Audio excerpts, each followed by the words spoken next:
In the late Cretaceous world, there were roads that existed long before humans ever built one. Not roads of stone or dirt, but routes written into instinct, paths followed so many times for so many generations that entire landscapes became graveyards beside them. In Alberta, paleontologists uncovered bone beds so dense with dinosaur remains that excavation teams could barely place their boots on the ground without stepping across fossils, hundreds of animals, sometimes thousands, all dead in the same place. And it happened again and again. The same species, the same river crossings, the same narrow corridors stretching across what was once an ancient continent split by an inland sea. Some of these journeys covered thousands of kilometers. Fossilized footprints found above the Arctic Circle show herds moving steadily south through regions that spent months every year in total darkness. Chemical signatures preserved inside dinosaur teeth now confirm that individual animals traveled enormous distances within a single lifetime, and many of them never finished the journey, not killed by predators, not hunted, simply overwhelmed by the migration itself. Exhaustion, starvation, floods at river crossings, young animals collapsing before the herd could stop moving. The predators followed them too. Tyrannosaurs appear in the same migration corridors, the same bone beds, the same ancient floodplains, entire ecosystems moving together across a continent that no longer exists. Today, we follow the evidence left behind by one of the largest migrations in Earth's history, and the ancient routes that millions of dinosaurs walked, even when those journeys repeatedly became mass graves. But before we start, let me know in the comments if you have any topic suggestions you would like me to cover in future videos. Now, let's follow the roads dinosaurs walked for millions of years, long before the rivers filled with bones, and before the stone preserved the direction of countless moving feet. The shape of the continent itself had already decided much of the story. During the late Cretaceous, between roughly 84 and 66 million years ago, North America did not resemble the continent that exists today. A shallow inland sea divided it almost completely in half, stretching from the Arctic Ocean down toward the Gulf of Mexico like a slow blue wound across the center of the land. This was the Western Interior Seaway, at points nearly 800 kilometers wide. To its west stood a narrow strip of connected terrain called Laramidia, a long continental corridor bordered by water on one side and mountains on the other. It was roughly the size of modern India, but far longer than it was wide. Every forest, floodplain, nesting ground, and feeding territory available to large western dinosaurs existed inside this compressed geographic channel. The western edge of Laramidia was already beginning to rise into the ancient highlands that would eventually become the Rocky Mountains. These severe uplands altered rainfall patterns across the continent. Moisture from the inland sea drifted westward, collided with the growing elevations, and fell unevenly across the landscape. Some regions became humid and densely vegetated, thick with conifers, ferns, and flowering plants. Others remained seasonally dry and open. The geography continuously redirected life into predictable routes, narrowing movement into the same valleys, river systems, and coastal plains, generation after generation. Farther north, another force shaped the continent more powerfully than temperature alone. The world was warmer than today by approximately 6 to 10 degrees Celsius, and no permanent polar ice caps existed anywhere on Earth. Even so, the high Arctic still entered months of near total darkness every year. At latitudes above 70 degrees north, summer sunlight lingered for nearly 20 hours a day, pouring uninterrupted energy into the vegetation. Plant growth accelerated with extraordinary intensity. For a brief season, The northern plains became one of the richest feeding grounds on the continent. Then the light disappeared. The collapse came quickly, not as a slow winter fading, but as a biological interruption. Once the long Arctic days shortened, photosynthesis faltered across the northern ecosystems with startling speed. Ferns withered, flowering plants stopped producing new growth, nutritional value declined within weeks. Large herbivores that had fed through the endless summer suddenly faced a landscape unable to sustain their immense caloric needs. For animals weighing several tons, remaining in place was no longer practical. The continent itself created a moving gradient of survival. Food surged northward in spring and retreated southward in autumn, and the herds followed it through the narrow spine of Laramidia because there was nowhere else to go. What survives today is not a single piece of proof, but several independent records layered together across deep time. Bone beds preserve the locations where journeys failed. Fossilized trackways capture movement across ancient mudflats and floodplains. Isotope chemistry locked inside fossil teeth records, shifts in geography during an animal's lifetime. Growth rings inside bone preserve the physiological stress of changing seasons and long travel. Each line of evidence emerged from different branches of science, yet all of them drift toward the same conclusion with quiet consistency. And the most immediate evidence waits where the migrations ended, in the places where entire herds never rose again. From high above, the pattern begins to emerge slowly, almost reluctantly. The fossil sites are scattered across modern Alberta and Montana, separated by farms, river valleys, forests, and open prairie. Yet when paleontologists map them together, the points begin aligning into something unnervingly orderly. Dry Island, Hilda, Pipestone Creek, dozens more spread across the old sediments of Laramidia in a narrow north to south band that mirrors the vanished waterways of the Late Cretaceous. The arrangement is too consistent to be accidental. These deposits sit along the ancient drainage systems that once carried snowmelt and storm runoff eastward from the Sevier Highlands toward the inland sea. Rivers braided across the continent in wide sediment plains, splitting and reconnecting constantly, shallow in some seasons and violent in others. Any large herd attempting to move along the length of Laramidia would eventually encounter these crossings. The geography left few alternatives. At Hilda in southern Alberta, the ground preserves one of the clearest records of what happened there.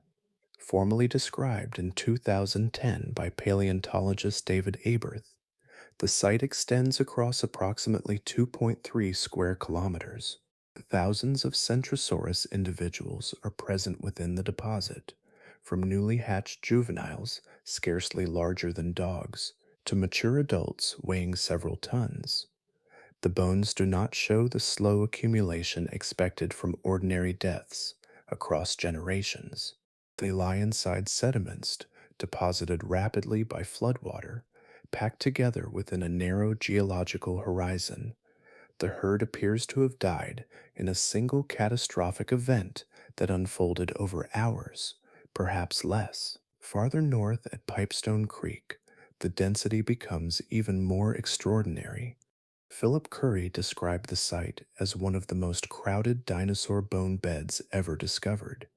Pachyrhinosaurus skeletons overlap so tightly that excavation crews often remove one layer of bone simply to expose another beneath it. Skulls press against ribs. Limbs intersect with vertebrae carried into alignment by moving water. The current arranged the bodies after death, but it did not bring them there separately. The herd arrived together. What deepens the pattern is repetition. At several locations, paleontologists have identified multiple bone beds stacked vertically within the rock record, separated by layers of sediment representing centuries or even millennia of elapsed time. Then another herd appears at the same crossing. then another. Different generations followed identical corridors through the same vulnerable terrain, and at intervals the rivers overwhelmed them again. The consistency changes the meaning of the sites entirely. These animals were not drifting randomly across the continent. Their movement possessed direction, timing, and geographic memory. The same valleys were reused over immense spans of time with enough precision that mortality events recur in nearly identical places long after the earlier bones had vanished beneath mud and vegetation. The fossil beds therefore preserve more than death, they preserve fidelity. A migration route became embedded so deeply within the biology of these herds that even catastrophic losses did not erase it. Each season, survivors continued south or north along pathways older than any individual animal alive to remember them, and while the rivers captured the moments where movement stopped, another kind of fossil preserved the movement itself, still frozen mid step inside ancient stone. Sometimes the clearest sign of a vanished life is not the body it left behind, but the pressure it placed on soft ground for a single second. A footprint forms in motion. It belongs to an animal that was alive, balanced, breathing, transferring weight from one limb to another beneath an open sky that no longer exists. Unlike the bone beds, which preserve stillness after catastrophe, trackways preserve continuation. They hold direction.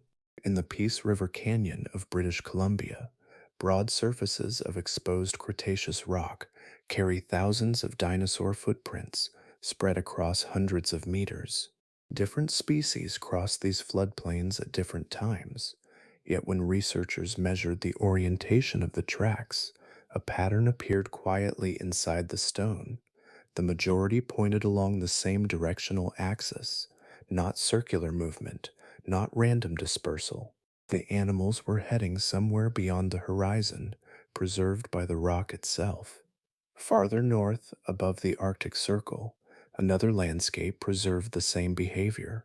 In Denali National Park, Alaska, researchers beginning in 2005 uncovered hadrosaur and theropod tracks pressed into what had once been wet floodplain sediment near ancient river channels.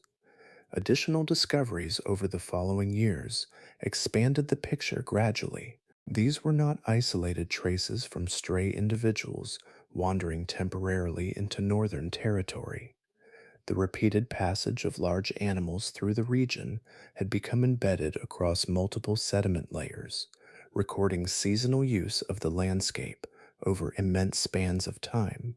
The tracks themselves contain more information than their shallow impressions first suggest. Paleontologists compare stride length, footprint spacing, and sediment compression to estimate movement speed and body mechanics. Large herbivore trackways across Laramidia consistently indicate steady locomotion, measured and sustained rather than frantic. The animals were not scattering from predators or fleeing sudden disaster. Their pace resembles migration in modern large mammals, economical movement maintained over long distances with minimal wasted energy. At several Jurassic sites within the older Morrison Formation of Colorado, Utah, and Wyoming, parallel sauropod trackways preserve another detail hidden inside the movement. Smaller footprints appear positioned between larger ones, enclosed within lines of adult tracks moving in the same direction. The arrangement resembles the protective travel formations used by elephants and caribou today, where juveniles remain sheltered inside the herd during movement across exposed terrain.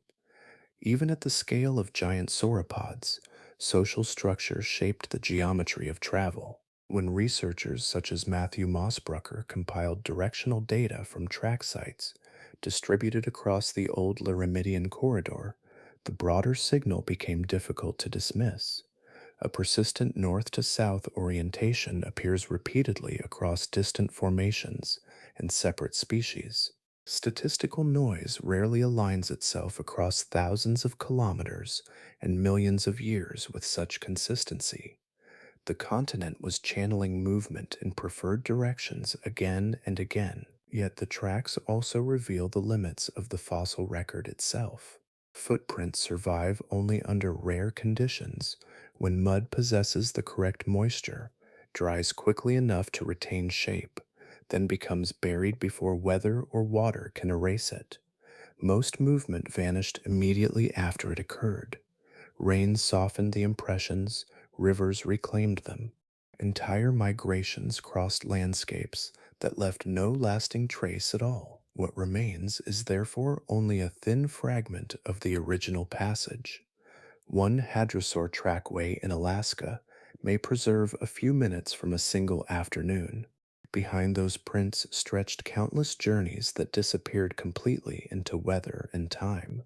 To follow the migrations farther than footprints could reach, paleontology eventually turned inward toward the chemistry sealed quietly inside fossil teeth, inside a dinosaur tooth.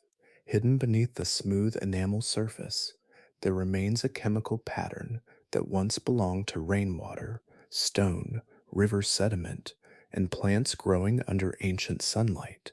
The animal itself vanished tens of millions of years ago, yet the geography it crossed remained quietly sealed inside its teeth with extraordinary precision. Different regions of Earth contain slightly different proportions of isotopes, subtle variations of the same chemical element, distinguished only by atomic weight. These variations move through the environment continuously. Water dissolves minerals from local rock. Plants absorb those minerals from the soil. Herbivores consume the plants, and the isotopic signatures become incorporated into growing tissues. In tooth enamel, the record stabilizes permanently. Bone cannot preserve this history in the same way. Throughout an animal's life, bone tissue continuously breaks down and reforms, gradually replacing older chemical information with newer material. Tooth enamel behaves differently. Once formed, it remains chemically fixed. A single tooth therefore preserves a layered sequence of where an animal was feeding and drinking during the months in which that enamel developed. Among the most useful tracers is strontium. The ratio between strontium 87 and strontium 86 changes according to local geology. Ancient igneous terrains produce different signatures than younger sedimentary regions. When scientists sample successive growth layers within fossil enamel, they can detect whether the animal remained within one geological province or moved between several during the tooth's formation. In 2011, Henry Freak and colleagues published isotope work in Nature that transformed the migration debate. Hadrosaur teeth collected from sites across the western interior revealed changing strontium signatures within individual teeth themselves. Some specimens recovered in what is now New Mexico carried chemical ratios matching both the southern lowlands and distant northern Alberta during a single growth sequence. The implication was direct and difficult to dismiss. Individual animals, not merely shifting populations across generations, were physically traveling enormous distances within their own lifetimes. Moni to Davesund therapy and Weinsum. Another layer of evidence emerged through oxygen isotopes. The oxygen preserved in enamel reflects the water an animal drank, and water chemistry changes with latitude, elevation, rainfall patterns, and seasonal climate. The same hadrosaur teeth displaying strontium shifts also recorded oxygen variations, consistent with movement between southern and northern environments during a single annual cycle. The chemistry followed the same broad route already suggested by rivers, footprints, and bone beds, but now the signal came from within the animal itself. The method has become remarkably precise. Using laser ablation systems, researchers can remove microscopic samples along enamel growth layers thinner than a millimeter. Each sample may represent only several weeks of tooth formation. Slowly, point by point, the enamel reconstructs movement through time, with a resolution approaching a seasonal journal, written in minerals instead of words. The technique remains delicate and limited by preservation. Animal must survive burial, compression, groundwater exposure, and immense geological time without losing its original chemistry. Hadrosaurs and ceratopsians provide especially rich material because they replace teeth continuously throughout life, producing many separate records within a single skeleton. Sometimes one intact tooth becomes enough to alter the understanding of an entire species range. And while isotopes revealed where these animals traveled, another archive preserved inside their skeletons recorded something quieter: the physiological burden carried by the body during the journey itself. A polished slice of dinosaur bone can resemble dark wood held beneath dim light. Concentric bands curve through the interior tissue in uneven intervals, some broad and pale, others narrow and sharply defined. For decades, these structures were misunderstood or ignored entirely. Now they are read as one of the quietest biological records in paleontology, a history not of where an animal traveled, but of what the journey demanded from its body. These bands are known as lines of arrested growth, usually shortened to lags.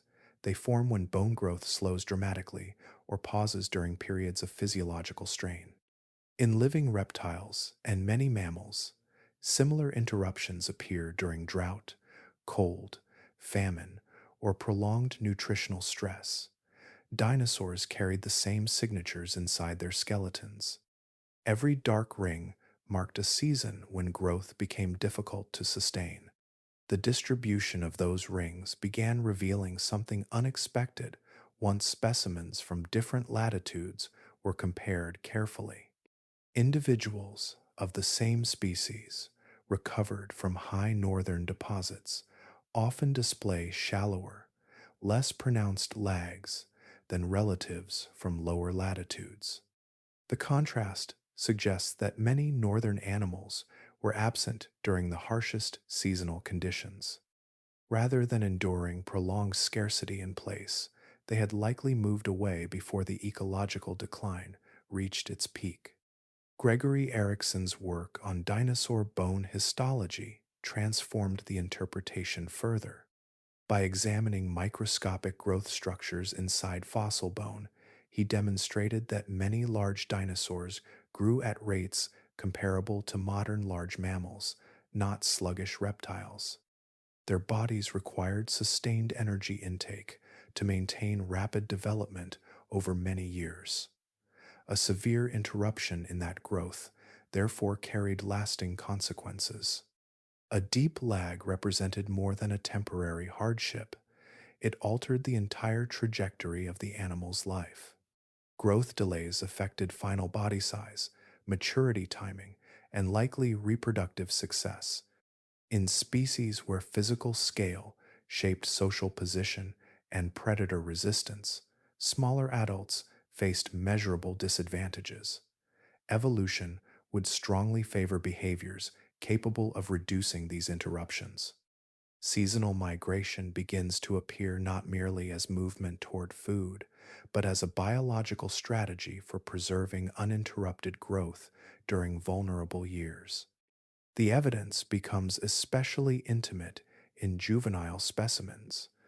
Hadrosaur bones from the Two Medicine Formation of Montana preserve repeating stress signatures inside young individuals that survived long enough for multiple cycles to accumulate.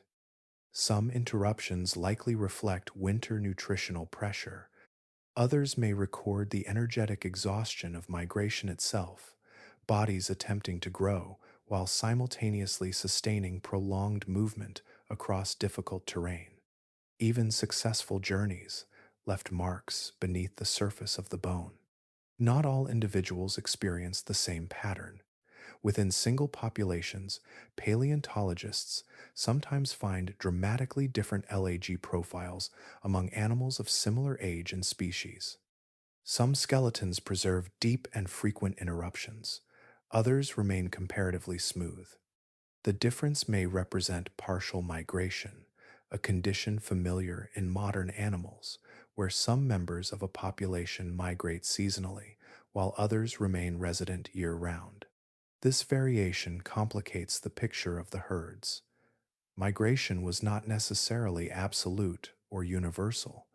Certain animals may have stayed behind due to size, health, dominance, or local resource access, enduring harsher seasonal stress, while others departed along the established routes. The fossil record preserves both strategies simultaneously, written invisibly inside the tissue of the skeleton itself. And beneath those biological signatures waited the larger question surrounding them all: the shape of the land these animals were crossing, and the environmental forces that made survival depend so heavily on movement. The geography of Laramidia did not simply allow migration, it enforced it. Every season, enormous herds were compressed into the same narrow continental passage, moving between mountain wall and inland sea through terrain that became more dangerous precisely when movement was most necessary. To the west stood the severe highlands, ancient mountains still rising during the late Cretaceous. Their elevation reshaped the climate across the continent.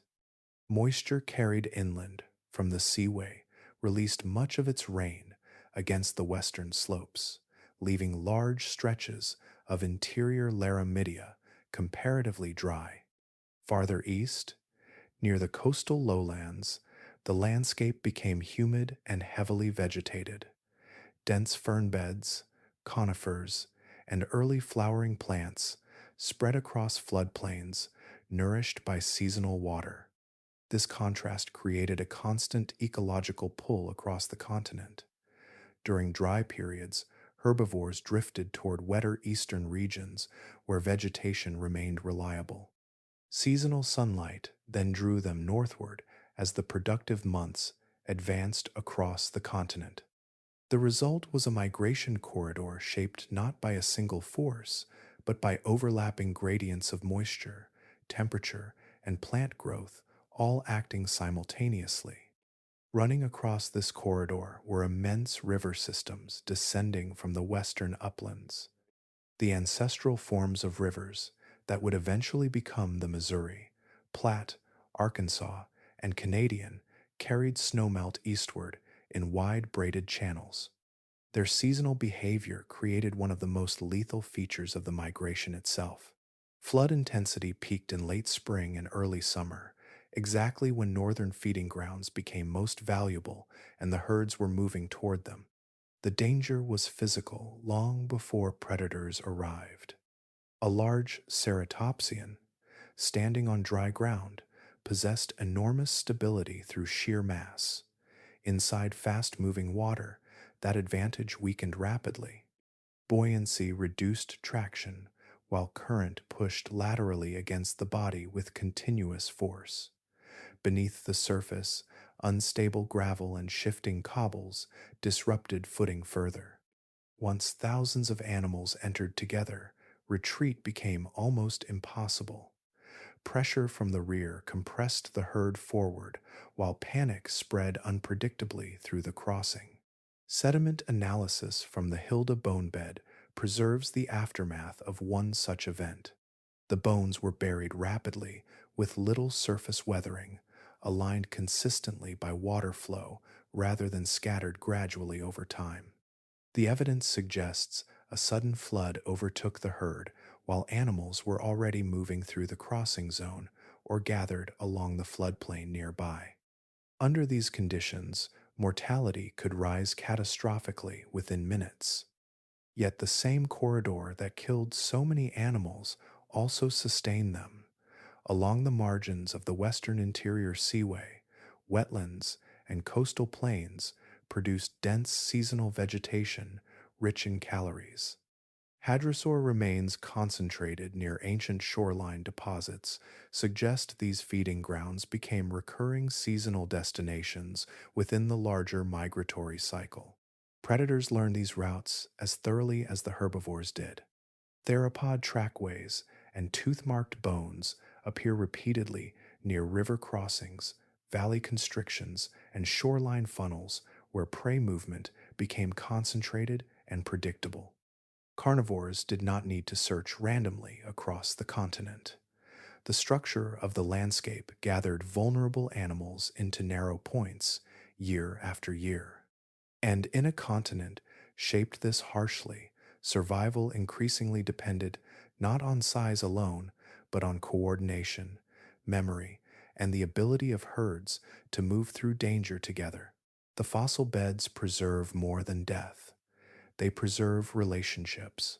At sites such as Hilda and Pipestone Creek, the skeletons are not sorted neatly by size or age. Tiny juveniles appear beside mature adults. Half-grown animals lie among the oldest individuals in the herd. The arrangement resembles the structure of living migratory societies, where multiple generations travel together through landscapes too large and dangerous for inexperienced animals to navigate alone. In modern herding mammals, migration routes are rarely carried entirely by instinct.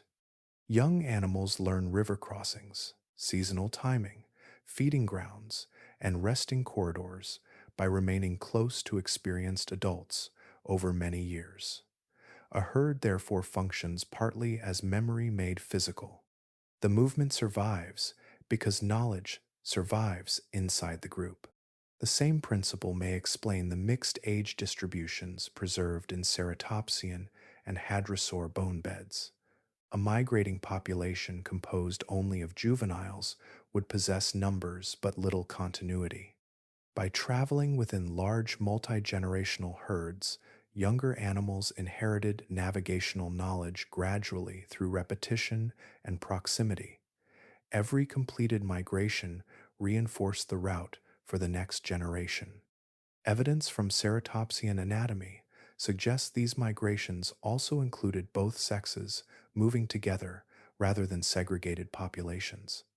In Pachyrhinosaurus, variations in the large bony nasal bosses likely reflect sexual dimorphism within the species.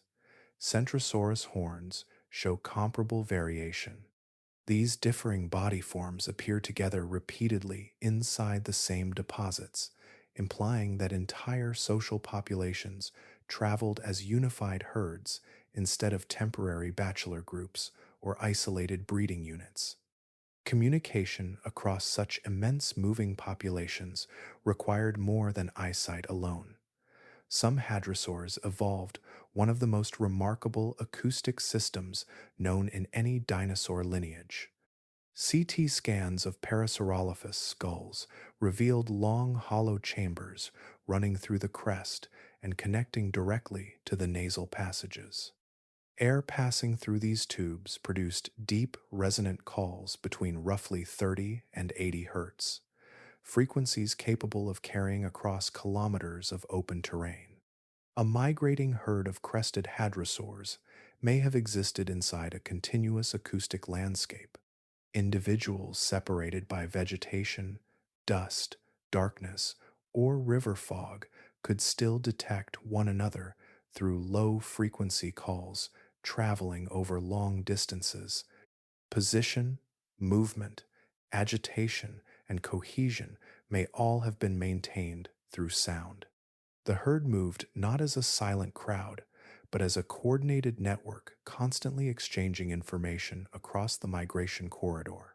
Leadership within such systems likely depended less on physical dominance than on accumulated experience. In modern caribou migrations, older females often guide herd movement because they remember successful routes and seasonal timing better than younger animals. No fossil can identify which dinosaur stood at the front of the migration, yet the social evidence points toward a similar structure. Survival depended on remembering the landscape accurately enough to cross it again. This changes the meaning of mass mortality sites entirely. When floodwaters overwhelmed a herd, the loss extended beyond the bodies buried beneath sediment. Experienced adults carried years of environmental memory, knowledge of river behavior, feeding areas, timing windows, and safer passages accumulated over repeated journeys. Their deaths erased information no juvenile could fully replace alone. The following migration still began when the season shifted, but portions of the herd may have entered the corridor, carrying instinct without guidance, movement without the older memory that once shaped it safely. Among the many animals that crossed Laramidia, few leave behind a migration story as complete or as quietly devastating as Pachyrhinosaurus. Its skeleton appears at opposite ends of the ancient corridor, separated by thousands of kilometers and extreme seasonal contrasts, yet connected by anatomy, chemistry, and the repeated geometry of movement preserved in stone. Pachyrhinosaurus was a large ceratopsian, measuring roughly 5 to 6 meters in length and weighing as much as 4 tons. Unlike Triceratops or Centrosaurus, it lacked long projecting facial horns. Instead, the skull carried a massive, textured boss of bone spreading across the nose and brow. The surface was rough and thickened, possibly used for combat, display, or visual recognition within the herd. Even in death, the skull possesses a heavy compactness, built less like a spear and more like a shield. Its fossils occur in two regions, separated by immense distance. In northern Alaska, specimens from the Prince Creek Formation appear at paleolatitudes between 70 and 75 degrees north, well inside the Arctic Circle of the Late Cretaceous. Far to the south, Pachyrhinosaurus remains also occur within Alberta's Horseshoe Canyon Formation. The separation exceeds 2,500 kilometers along the old Laramidian corridor. The evidence suggests these were not isolated populations evolving independently. Phylogenetic analysis places the northern and southern animals within the same species or extremely close relatives connected through continuous gene flow. That connection required physical movement between the two regions across generations. The migrations were not theoretical, ecological possibilities. The animals themselves linked the Arctic and temperate zones biologically. Pipestone Creek preserves the most intimate glimpse into how those herds traveled. Individuals within the deposit range from approximately 1 meter to 6 meters in body length. The smallest animals were likely less than a year old when they died. Their presence carries startling implications. Either these juveniles hatched in the far north and began migrating south during their first autumn, or they were born during the migration itself and continued moving almost immediately after entering the world. The herd structure appears equally revealing. Within the same Pipestone Creek deposit, researchers identified at least two distinct boss morphologies among mature individuals, interpreted as probable sexual dimorphism. Males and females likely travel together within the same migrating population rather than in segregated groups. The movement across Laramidia therefore involved not scattered individuals, but complete social systems carrying multiple generations simultaneously through dangerous terrain. The energetic demands were immense. A 4-ton Pachyrhinosaurus covering roughly 2,500 kilometers in 90 days would need to sustain approximately 28 kilometers of travel each day. At metabolic rates, approaching those of large modern mammals, such movement required daily caloric intake, perhaps 15 to 20% higher than that of a non-migrating animal. During spring and summer, the expanding vegetation of the north could support that demand. Autumn was far less forgiving. Southbound herds moved against declining food quality while consuming the fat reserves accumulated earlier in the year. Under those conditions, survival margins became extremely narrow. A successful crossing one week could become catastrophic the next. If water levels rose unexpectedly or weakened, juveniles lost pace with the herd. At Pipestone Creek, the migration ended in a single flood event after countless earlier crossings had succeeded. The river preserved not only bodies, but the accumulated environmental memory carried inside an entire moving population, buried together beneath the sediment of one afternoon. Among the shattered bones at Dry Island, paleontologists found more than the remains of Centrosaurus.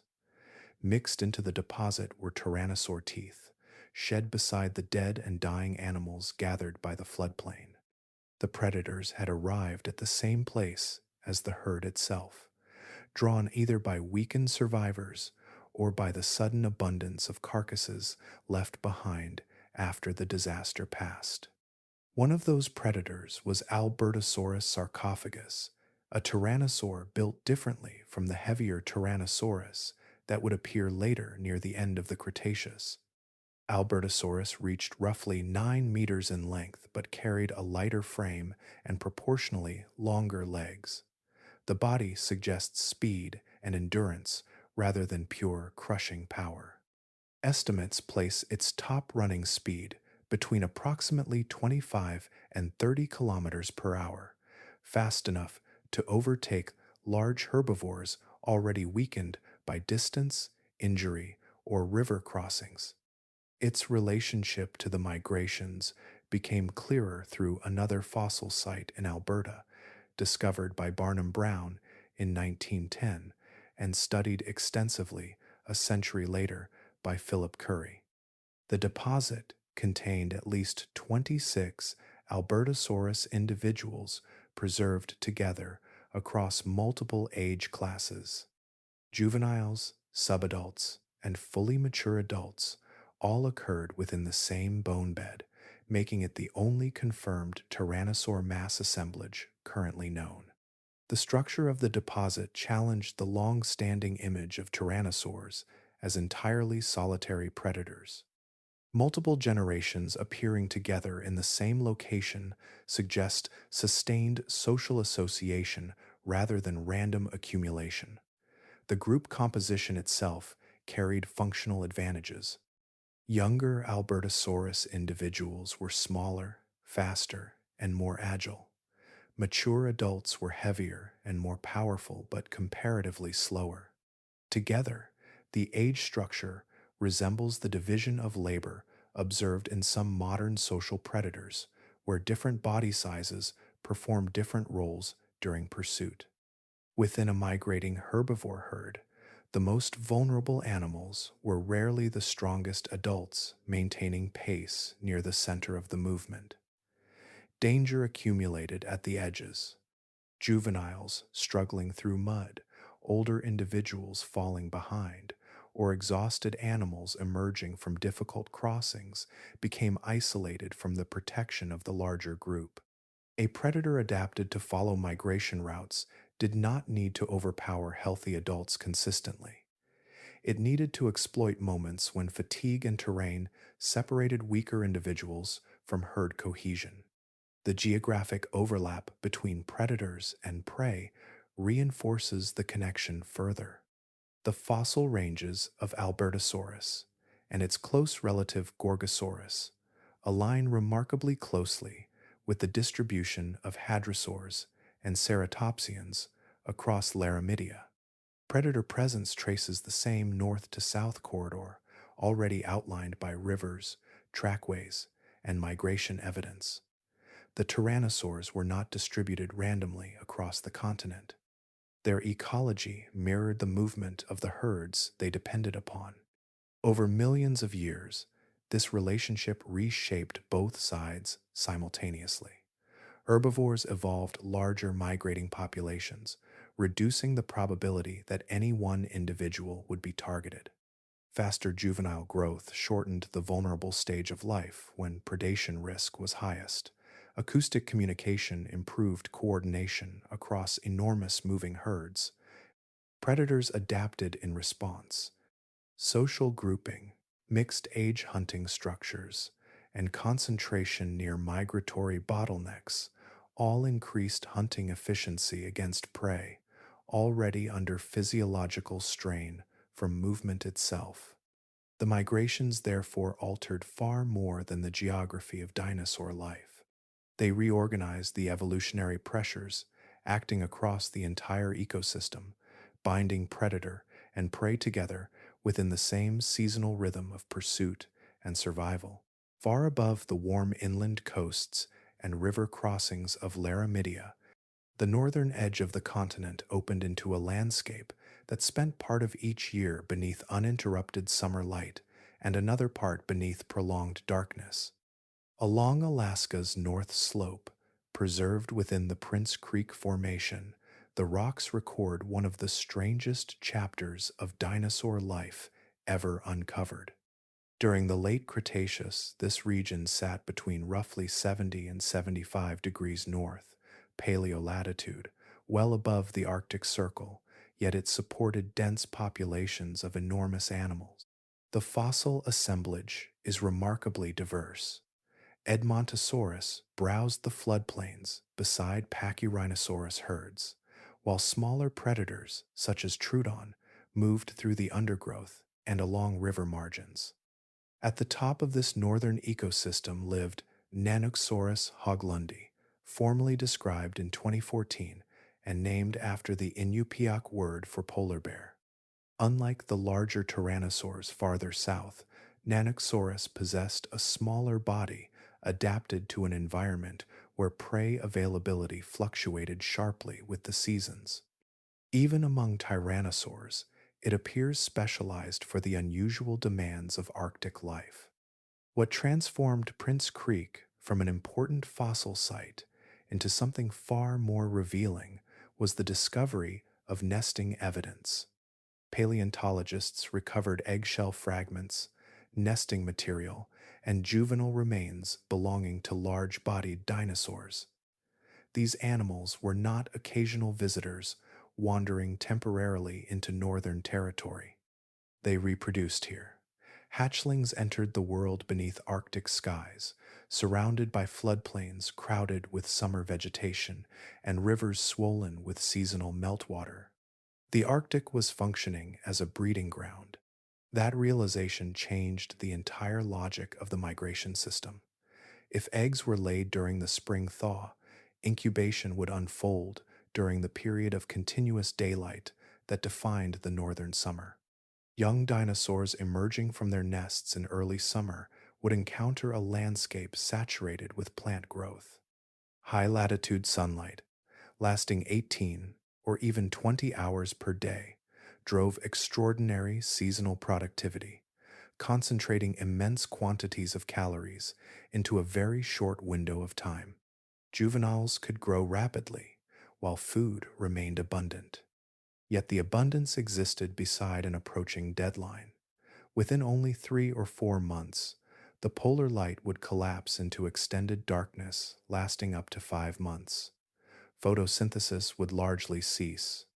Vegetation quality would deteriorate rapidly across the floodplains, leaving insufficient nutrition to sustain massive herbivore populations through the winter season. Temperature alone was not the defining pressure. Darkness itself dismantled the food supply. The youngest migrants faced the harshest consequences of this cycle. Hatchlings born during Arctic June may have begun their first southward migration by September. Some likely weighed no more than 30 to 50 kilograms when the herd started moving. Their bones later appeared in Alberta alongside adults, preserved within the same catastrophic river deposits that claimed animals many times their size. The mortality rate among first-year migrants must have been enormous, yet generation after generation continued the same movement. Nanuqsaurus hints at what remained behind after the great herds departed. Its reduced size compared with southern tyrannosaurs aligns with lower winter prey availability, suggesting that at least some predators overwintered in the Arctic, surviving on scattered carcasses and limited resident fauna, while the herbivores moved southward through the corridor once again. The Arctic nursery therefore existed because its advantages outweighed its dangers. The compressed explosion of summer productivity accelerated egg development and juvenile growth so effectively that even a migration spanning thousands of kilometers became biologically worthwhile. By the late Cretaceous, the migrations moving through Laramidia had expanded beyond anything visible in the modern natural world. The Arctic nurseries and river crossings were only fragments of a much larger system, one built around hadrosaurs, whose populations may have reached numbers difficult for the human mind to properly visualize. Across the western edge of ancient North America, entire landscapes appear to have shifted seasonally beneath the pressure of moving herbivores. The estimates emerge from several lines of evidence layered carefully together. Bone bed density, geographic distribution, nesting colonies, trackways, and comparisons with living migratory ecosystems all point toward populations numbering in the tens of millions regionally. Some paleontologists have compared the scale to the Serengeti wildebeest migration, though even that comparison begins to collapse under the dimensions involved. The Serengeti migration covers roughly 800 kilometers.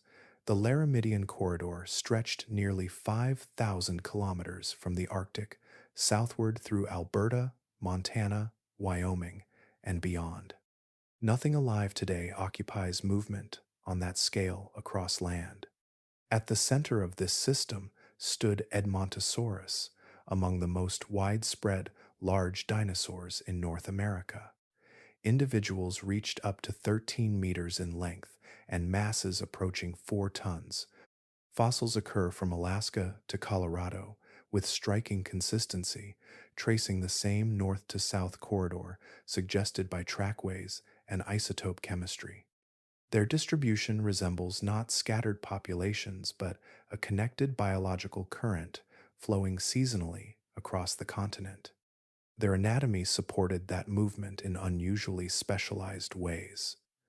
Hadrosaurs possessed dental batteries containing up to 1,400 tightly packed teeth arranged in stacked columns. As older teeth wore down from constant grinding, new ones rose upward continuously from beneath. The result was an immense processing surface capable of reducing fibrous vegetation into digestible material at extraordinary volume. Long-distance migration requires uninterrupted caloric intake, and the hadrosaur skull evolved into a machine built almost entirely around that requirement. The breeding sites reveal an equally structured social world.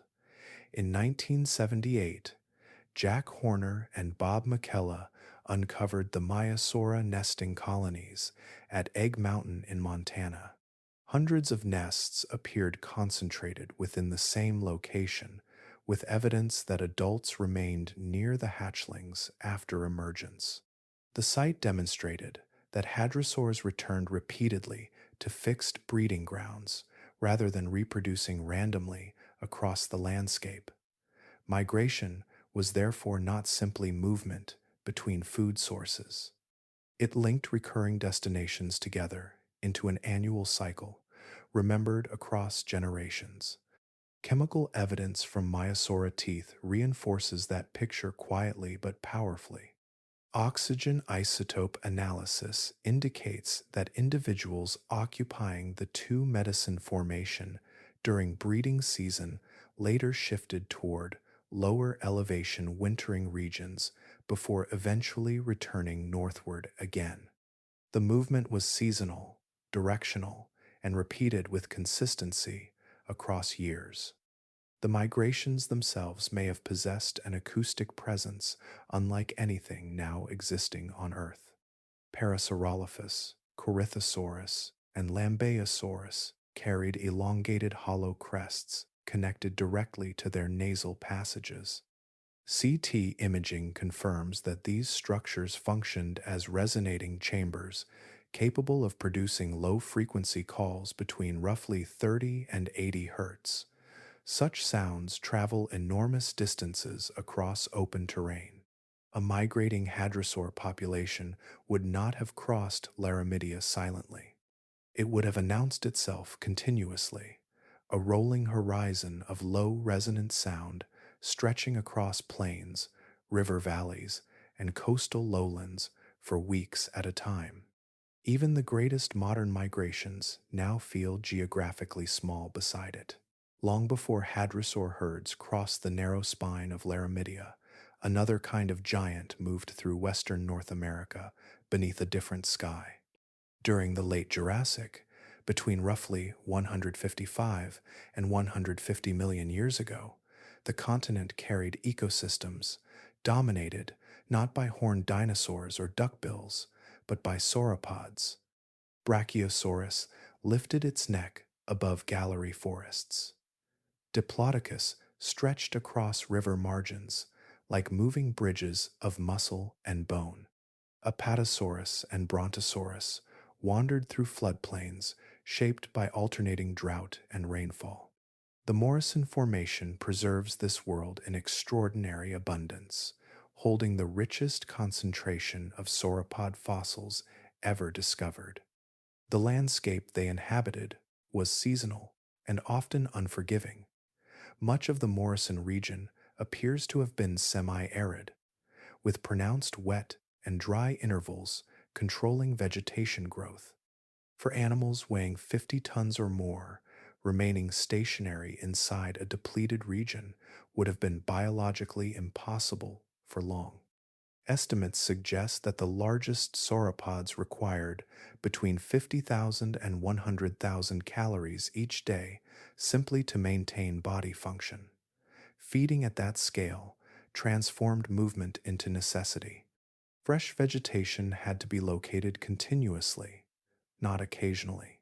Trackways across Colorado, Utah, and Wyoming hint at how these movements unfolded. Multiple sites preserve long parallel lines of sauropod footprints traveling in the same direction at the same time.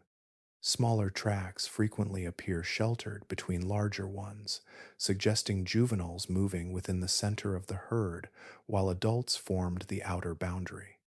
The arrangement resembles the protective formations seen in modern elephant migrations, where vulnerable young remain physically enclosed during travel across open terrain. The footprints also preserve the rhythm of the journey itself. Stride length analysis indicates walking speeds between roughly 3 and 5 kilometers per hour. By mammalian standards, the pace was slow, yet these animals could likely sustain movement for extraordinary durations. A sauropod walking 16 hours in a day could cover between 48 and 80 kilometers before stopping. At those rates, a seasonal range shift of 2,000 kilometers becomes physically plausible within a month or slightly longer, even for animals of immense size. Chemical evidence from outside North America supports the possibility further. In Patagonia, isotope analysis of titanosaur tooth enamel revealed shifting oxygen signatures within individual teeth, indicating movement between regions with different geological and hydrological characteristics during the same growth interval. The enamel preserved not a static existence, but changing landscapes passing beneath the animal over time. The scale appears smaller than the great late Cretaceous migrations farther north, yet the principle remains strikingly similar. The Morrison ecosystem itself may have functioned as an earlier migration corridor.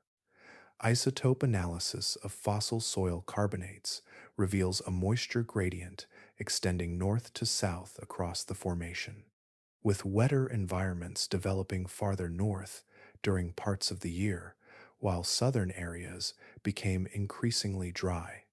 Large herbivores, moving seasonally toward more productive vegetation, would therefore have been following rainfall patterns across the landscape in much the same way. Later, hadrosaurs followed the advancing green wave of the Arctic. Summer. The important distinction lies in the environmental trigger. Jurassic sauropod movement appears tied primarily to rainfall, water availability, and local plant productivity rather than to the extreme seasonal light cycles that later shaped Arctic migrations. The distances may have been shorter and the timing less rigid, but the behavior itself reveals continuity across deep time. 80 million years before the great hadrosaur herds filled Laramidia, giant dinosaurs were already solving the same planetary problem through movement. Not every migration across the prehistoric world belonged to giants. Beneath the towering herbivores and along the edges of the great herds moved smaller hunters whose relationship with seasonal movement was quieter, more flexible, and in many ways closer to the living world today. These were the theropods, agile predators whose descendants still cross continents every year beneath modern skies. At the Prince Creek Formation in Arctic Alaska, one small theropod appears repeatedly among the fossils left behind near the ancient floodplains. Trudon formosus possessed unusually large forward facing eyes, a lightly built body of roughly 50 kilograms, and one of the highest brain to body ratios known among non avian dinosaurs. In an environment shaped by prolonged darkness and short bursts of intense summer productivity, those traits mattered enormously. Trudon seems built not for brute force, but for perception, memory, and adaptability. Its anatomy also suggests a very different relationship with the Arctic winter than that of the giant herbivores surrounding it. Massive hadrosaurs and ceratopsians likely escaped the collapse of northern vegetation by moving southward before darkness consumed the landscape. Troodon may have remained behind. Its small size prevented the kind of heat retention available to multi-ton animals, yet feathers, enlarged visual structures, and the possibility of seasonal metabolic slowdown may have allowed it to survive conditions that larger migrants avoided entirely. Arctic ecosystems, therefore, did not empty with the departure of the herds. Some predators endured the darkness in place. The feathers covering these animals were themselves far older than flight. Fossils such as Anchiornis from roughly 160 million years ago, Microraptor from 125 million years ago, and Euanchoaves from approximately 120 million years ago preserve elaborate feather structures within the theropod lineage long before true birds appeared. Their earliest role was likely insulation rather than aerial movement. Feathers allowed small active predators to conserve heat and remain mobile in environments that would otherwise impose severe metabolic limits. That single adaptation may have transformed the geography available to theropods. An insulated hunter could move through high-latitude ecosystems with far lower energetic cost than an unfeathered reptile of comparable size. Arctic summers, rich in prey and vegetation, became accessible to animals capable of maintaining body temperature despite fluctuating seasonal conditions. Feathers did not simply alter appearance, they expanded ecological range. Other theropods reveal similarly broad movement patterns across ancient landscapes. Velociraptor occupied parts of Central Asia. Deinonychus ranged across areas stretching from Montana to Utah. Utah raptor dominated regions farther south along the Colorado Plateau. These large distributions imply continual dispersal or recurring seasonal movement rather than isolated populations. Their enlarged brains and inferred hunting coordination suggest animals capable of route learning and spatial memory, behaviors deeply compatible with migration. The continuity between those predators and the modern world is unusually direct. Birds are living theropods, and nearly 40% of bird species alive today migrate seasonally. The behavior did not suddenly appear after the extinction of the dinosaurs. It was inherited from ancestors already shaped by movement across changing environments. Within modern bird retinas, Cryptochrome proteins still interact with Earth's magnetic field through quantum scale chemical reactions that provide directional information during migration. These navigation systems are ancient enough that their origins likely extend back into the non avian dinosaur era itself. Long before wings carried birds across oceans, small feathered theropods may already have been navigating through invisible planetary signals. The routes stretched across an entire continent, yet the greater mystery existed inside the animals themselves. A young dinosaur, born during one Arctic summer, would eventually begin traveling south through landscapes it had never personally crossed before. Rivers, coastlines, mountain corridors, and seasonal feeding grounds had to be located in sequence across thousands of kilometers. Migration was therefore not only a physical challenge, it was a navigational one. Modern biology provides several mechanisms capable of explaining how such journeys were possible, and all of them extend far back into evolutionary history.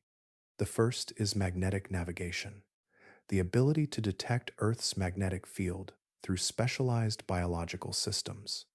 In living birds, sea turtles, fish, and monarch butterflies, this ability is experimentally confirmed.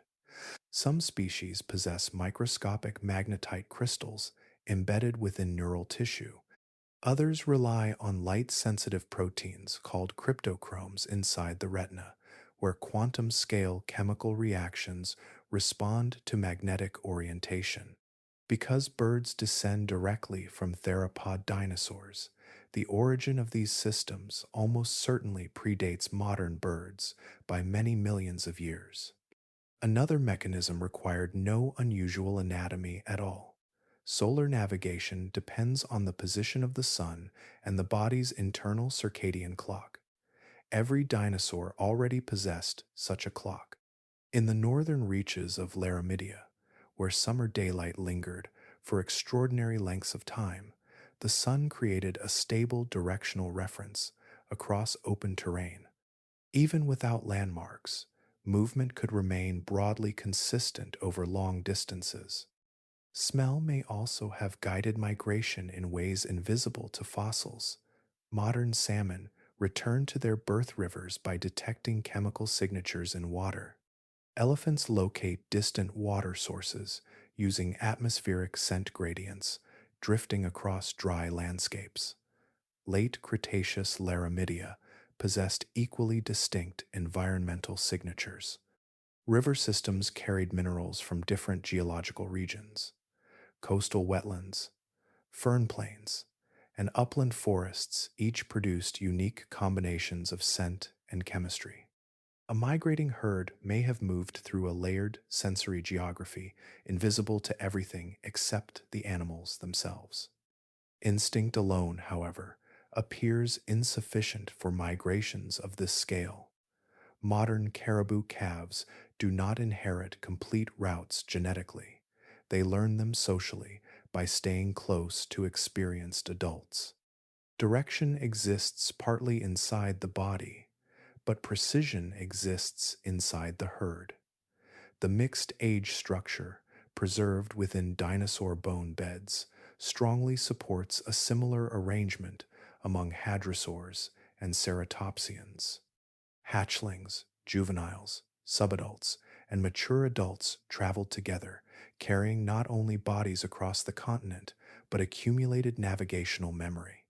That detail changes the meaning of catastrophic herd deaths. A flood drowning thousands of animals at a river crossing did more than reduce population numbers. Older adults carried knowledge of safe crossings, feeding grounds, seasonal timing, and reliable travel corridors.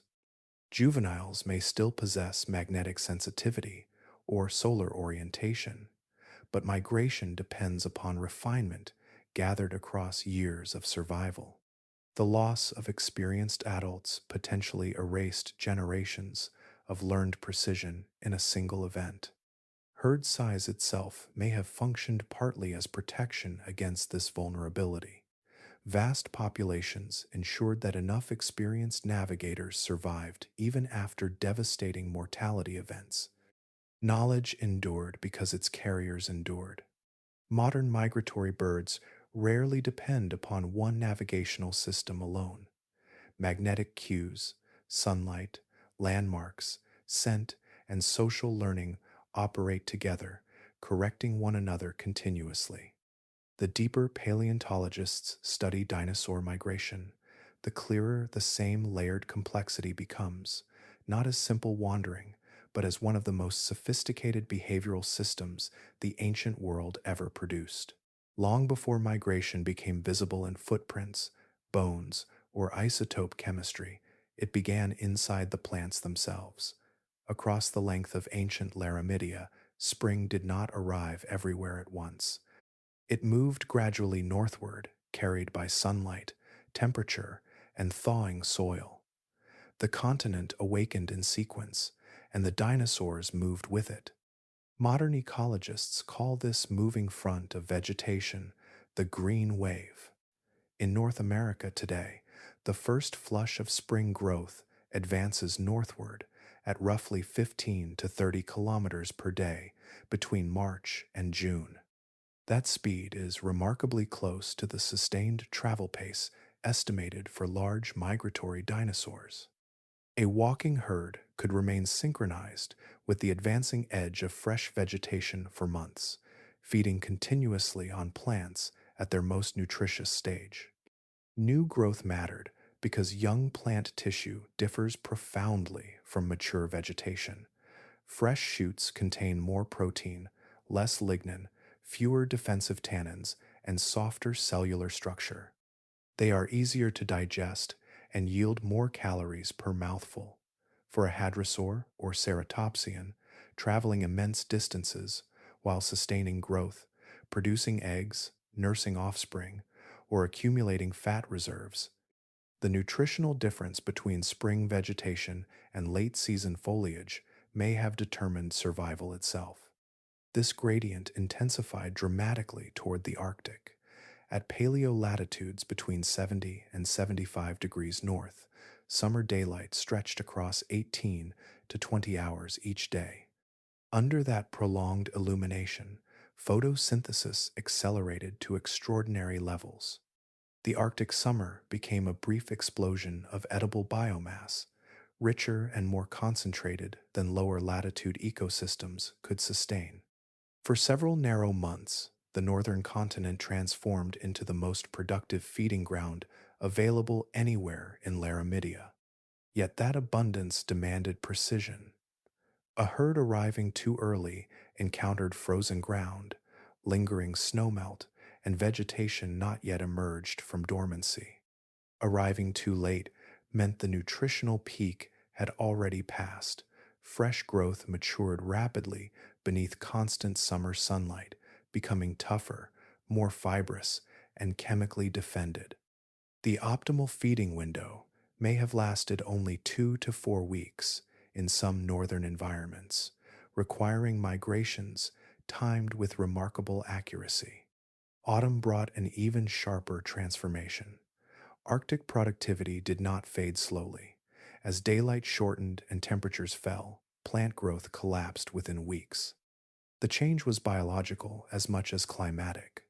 Photosynthesis diminished, edible shoots disappeared, and the nutritional landscape deteriorated rapidly. A herd remaining only a short time beyond ideal departure faced accelerating metabolic stress precisely when southward travel still lay ahead. Evidence for this ancient productivity gradient survives in fossilized plant material itself. Carbon and oxygen isotope analysis of late Cretaceous vegetation from multiple latitudes confirms strong differences in seasonal growth intensity between north and south. Fossil pollen distributions reveal shifting plant communities tied directly to seasonal light patterns. The green wave was not theoretical. It existed physically across the continent, measurable in the chemistry of plants that vanished tens of millions of years ago. Seen this way, Dinosaur migration becomes less like wandering and more like synchronization. The animals were responding to a planetary rhythm generated by Earth's axial tilt. Sunlight moved northward through spring, vegetation responded, and the herds followed the signal across rivers, coastlines, and floodplains. In autumn, the signal reversed. The dinosaurs turned south not because winter surprised them, but because the continent itself had already begun withdrawing the food that sustained them. Every migration begins with a hidden calculation inside the body. Muscles must continue contracting after weeks of travel. Digestion must still extract energy from diminishing food. Heat must remain stable through cold rain, autumn darkness, and the long distances between feeding grounds. The entire migration hypothesis, therefore, rests on a deeper question beneath the footprints and bone beds. Dinosaurs had to possess a physiology capable of enduring the journey. For much of the 20th century, dinosaurs were imagined as oversized reptiles, sluggish and fully ectothermic, like modern crocodiles or lizards. Under that model, migration across high latitude environments becomes nearly impossible. A cold blooded 4-ton herbivore moving through cooling late Cretaceous autumns would lose muscular efficiency as temperatures declined. Reaction, speed, endurance, and digestion would deteriorate precisely when sustained movement mattered most. An animal dependent entirely on external warmth could not maintain the consistent pace required for journeys stretching thousands of kilometers. The fossil evidence gradually dismantled that picture. Thin sections of dinosaur bone revealed growth rates more comparable to mammals and birds than to reptiles. Oxygen isotope analysis from tooth enamel showed body temperatures elevated above surrounding environmental conditions. Large dinosaur species repeatedly appeared at high latitude fossil sites where seasonal darkness and cold would have severely challenged fully ectothermic animals. The evolutionary connection between theropod dinosaurs and modern warm blooded birds reinforced the same conclusion from another direction. What emerged instead was the concept of mesothermy, a metabolic state between reptilian ectothermy and mammalian endothermy. A mesothermic dinosaur could generate substantial internal heat through activity and metabolism without maintaining the perfectly regulated temperatures characteristic of birds and mammals. For the environments of late Cretaceous Laramidia, that physiology was more than sufficient. Body size amplified the effect dramatically. A 4-ton Edmontosaurus possessed enormous thermal inertia. Because large bodies lose heat slowly relative to their volume, once warmed through movement and sunlight, core temperatures remained comparatively stable despite fluctuating external conditions. This process, called gigantothermy, transformed sheer mass into a thermal advantage. A migrating hadrosaur did not need mammalian metabolic intensity to remain operational through cool northern autumns. Its own size buffered it against rapid temperature loss. The journey also required stored energy long before migration actually began. Evidence from dinosaur bone density suggests periodic phases of extreme feeding and fat accumulation, biological preparation visible within the skeleton itself. During the Arctic summer, when plant productivity reached its annual peak, herds likely entered states of hyperphagia, similar to those seen in modern migratory animals. Vast quantities of vegetation were converted into fat reserves that later became metabolic insurance against declining autumn resources. That seasonal timing mattered profoundly. During spring migration, the advancing green wave moved ahead of the herds, continuously supplying fresh forage. Autumn reversed the equation. Productivity collapsed first in the north, and food quality deteriorated steadily along the southward route. The migrating animal was no longer following abundance toward increasing nutrition. It was retreating ahead of worsening scarcity. Under those conditions, the summer body became the fuel for the autumn body. Fat accumulated during months of Arctic feeding sustained muscles through stretches where vegetation quality no longer met metabolic demand. An animal that failed to store enough energy during summer entered autumn already compromised. Exhaustion accumulated gradually, crossing after crossing, until one failed river, one injury, or one storm ended the journey. The fossil beds scattered across Laramidia preserve many such endings, written not only by geography, but by metabolism itself. Not all dinosaur journeys unfolded within a single lifetime. Some occurred across spans so immense that no individual animal could perceive them at all. Entire lineages moved gradually between continents, generation after generation, following corridors opened briefly by geology before disappearing again beneath rising seas. The fossil record preserves these migrations not as footprints or bone beds, but as patterns of ancestry scattered across the planet. During much of the Cretaceous, a land connection existed between Asia and North America across what is now the Bering Strait. This corridor was narrower and less stable than the later Ice Age land bridge familiar from human history, but it remained sufficient for repeated faunal exchange.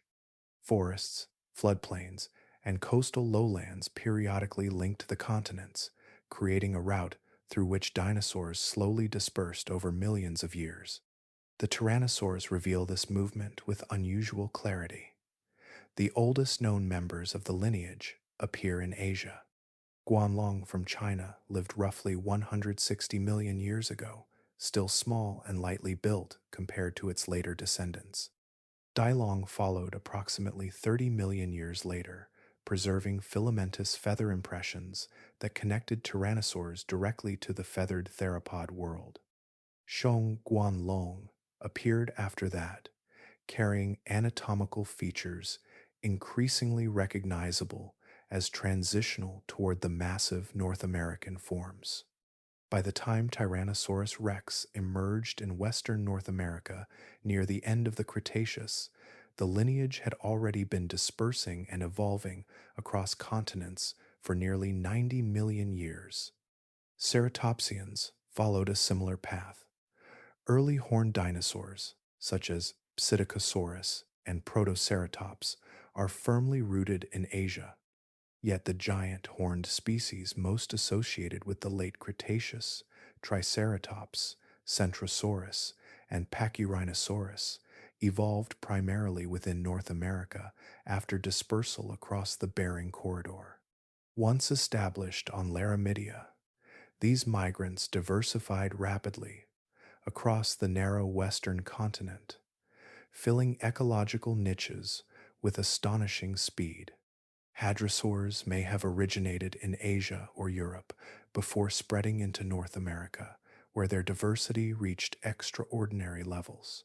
It remains one of the stranger ironies of dinosaur evolution that the richest hadrosaur ecosystems developed on a landmass existing for only a brief geological interval. Laramidia itself lasted roughly 25 million years, yet during that short existence, it became one of the most biologically dynamic regions in dinosaur history. The exchange between continents was not one directional. North American lineages also dispersed westward into Asia. Closely related dinosaur groups appear on opposite sides of the Pacific in distributions too specific to represent coincidence. The repeating pattern of shared ancestry can only be explained through recurring episodes of movement between the continents while corridors remained open. Elsewhere, geography imposed very different constraints. During much of the Cretaceous, Europe was not a continuous continent, but a fragmented archipelago of islands surrounded by shallow seas. Dinosaurs from Spain, Portugal, Romania, and England often display signs of island dwarfism, reduced body size, evolving under limited resources and isolation. Yet those isolated populations had ancestors that somehow reached the islands in the first place. At least some dinosaur lineages, therefore, possessed the capacity for overwater dispersal, whether through short crossings, island hopping, or temporary land connections now lost. Farther south, titanosaurs spread across the remnants of Gondwana, appearing in South America, Africa, Antarctica, India, and Australia. Their distribution mirrors the breakup of the southern supercontinent with remarkable precision. As Gondwana fragmented, isolated titanosaur populations diverged along separate evolutionary paths. The fossils preserve not only the history of the animals themselves, but the slow physical separation of continents beneath their feet. The final chapter began quietly. No sudden silence spread across the continent. No immediate collapse of the great herds that had crossed Laramidia for millions of years. The migrations continued with the same ancient momentum they always had, following rivers, coastlines, and the moving front of seasonal vegetation through the closing years of the Cretaceous. This period, known as the Maastrichtian stage, lasted from roughly 72 to 66 million years ago. It was the age of Tyrannosaurus rex, Triceratops, Edmontosaurus, and Ankylosaurus, the last complete dinosaur ecosystem before the end. By then, the migratory systems of North America had already existed for immense spans of time. Generations had inherited the same routes so consistently that the geography itself seemed inseparable from the animals moving through it. The clearest record of this final world survives in the Hell Creek Formation, stretching across Montana, Wyoming, and the Dakotas. Few fossil deposits on Earth have been studied with such detail. Ancient river channels, floodplains, forests, and coastal lowlands remain preserved in stacked layers of sediment, holding the remains of the continent's last dinosaur communities. Among them are Edmontosaurus bone beds, whose structure mirrors the older catastrophe sites farther north in Alberta almost perfectly. The same dense accumulations of bodies appear, the same current-aligned skeletons, the same abrupt burial signatures, the same evidence of herds caught and overwhelmed together. Even in the final few million years, the migrations had not diminished. Triceratops fossils appear across a north-south range extending from southern Wyoming into Saskatchewan, a span of roughly 1,500 kilometers. The distribution matches the movement patterns already reconstructed for hadrosaurs and earlier ceratopsians. These animals were still traversing enormous distances seasonally, still tied to the same continental rhythms that had governed dinosaur life throughout the late Cretaceous. Yet, beneath this continuity, the environment had begun to fluctuate in ways the animals could not fully adapt to. Approximately 300,000 years before the asteroid impact, immense volcanic eruptions intensified in what is now India. The Deccan traps released extraordinary quantities of sulfur dioxide and carbon dioxide into the atmosphere. Acid rain events became more frequent. Periods of atmospheric cooling interrupted long-standing climate stability. The fossil pollen record from the latest Cretaceous reveals repeated disturbances in plant communities, followed by partial recoveries that never fully settled into permanence. Fern spores become unusually abundant in some of these uppermost layers. Ferns are among the first plants to reclaim damaged ground after ecological disruption. Their repeated expansion suggests landscapes cycling through stress, recovery, and renewed disturbance. The vegetation corridors the migrations depended upon were beginning to lose consistency. Still, the herds moved. The bone bed evidence from the latest Cretaceous shows no sign that the migrations had slowed or fragmented. River crossing catastrophes continued, herds still concentrated at the same bottlenecks. Predators still shadowed the corridors. The system remained operational almost until the final moment. Nothing in the fossil record suggests anticipation or retreat. The migrations continued because they had always continued. Somewhere within the sediments of Hell Creek lies the remains of the last completed journey. A herd crossed its final floodplain, followed the last fading green growth southward, and settled onto winter ground that would never again support a spring migration. Their bones entered the earth exactly as countless herds had before them, carrying no visible sign that the continuity of the world itself was only days away from ending. The migrations were still happening when the asteroid arrived. Herds were still crossing floodplains, still following the fading edge of seasonal vegetation, still moving along routes inherited across millions of years. Nothing in the fossil record suggests retreat or confusion before the end came. The Chicxulub impactor measured roughly 10 to 12 kilometers in diameter and struck the Yucatan Peninsula at approximately 20 kilometers per second. The collision released energy equivalent to nearly 10 billion Hiroshima bombs in less than a moment. Bedrock vaporized. Seawater exploded upward as steam. Molten debris rose beyond the atmosphere and then descended back through it in glowing sheets that heated the sky itself. Across large areas of North America, vegetation ignited within hours. Forests, fern plains, coastal wetlands, and river valleys began burning while the migrations were still underway. The feeding grounds that sustained the great herbivore corridors were already disappearing before the atmosphere reached its darkest state. The routes remained, but the living system that gave those routes meaning had begun to collapse. Then the sunlight faded.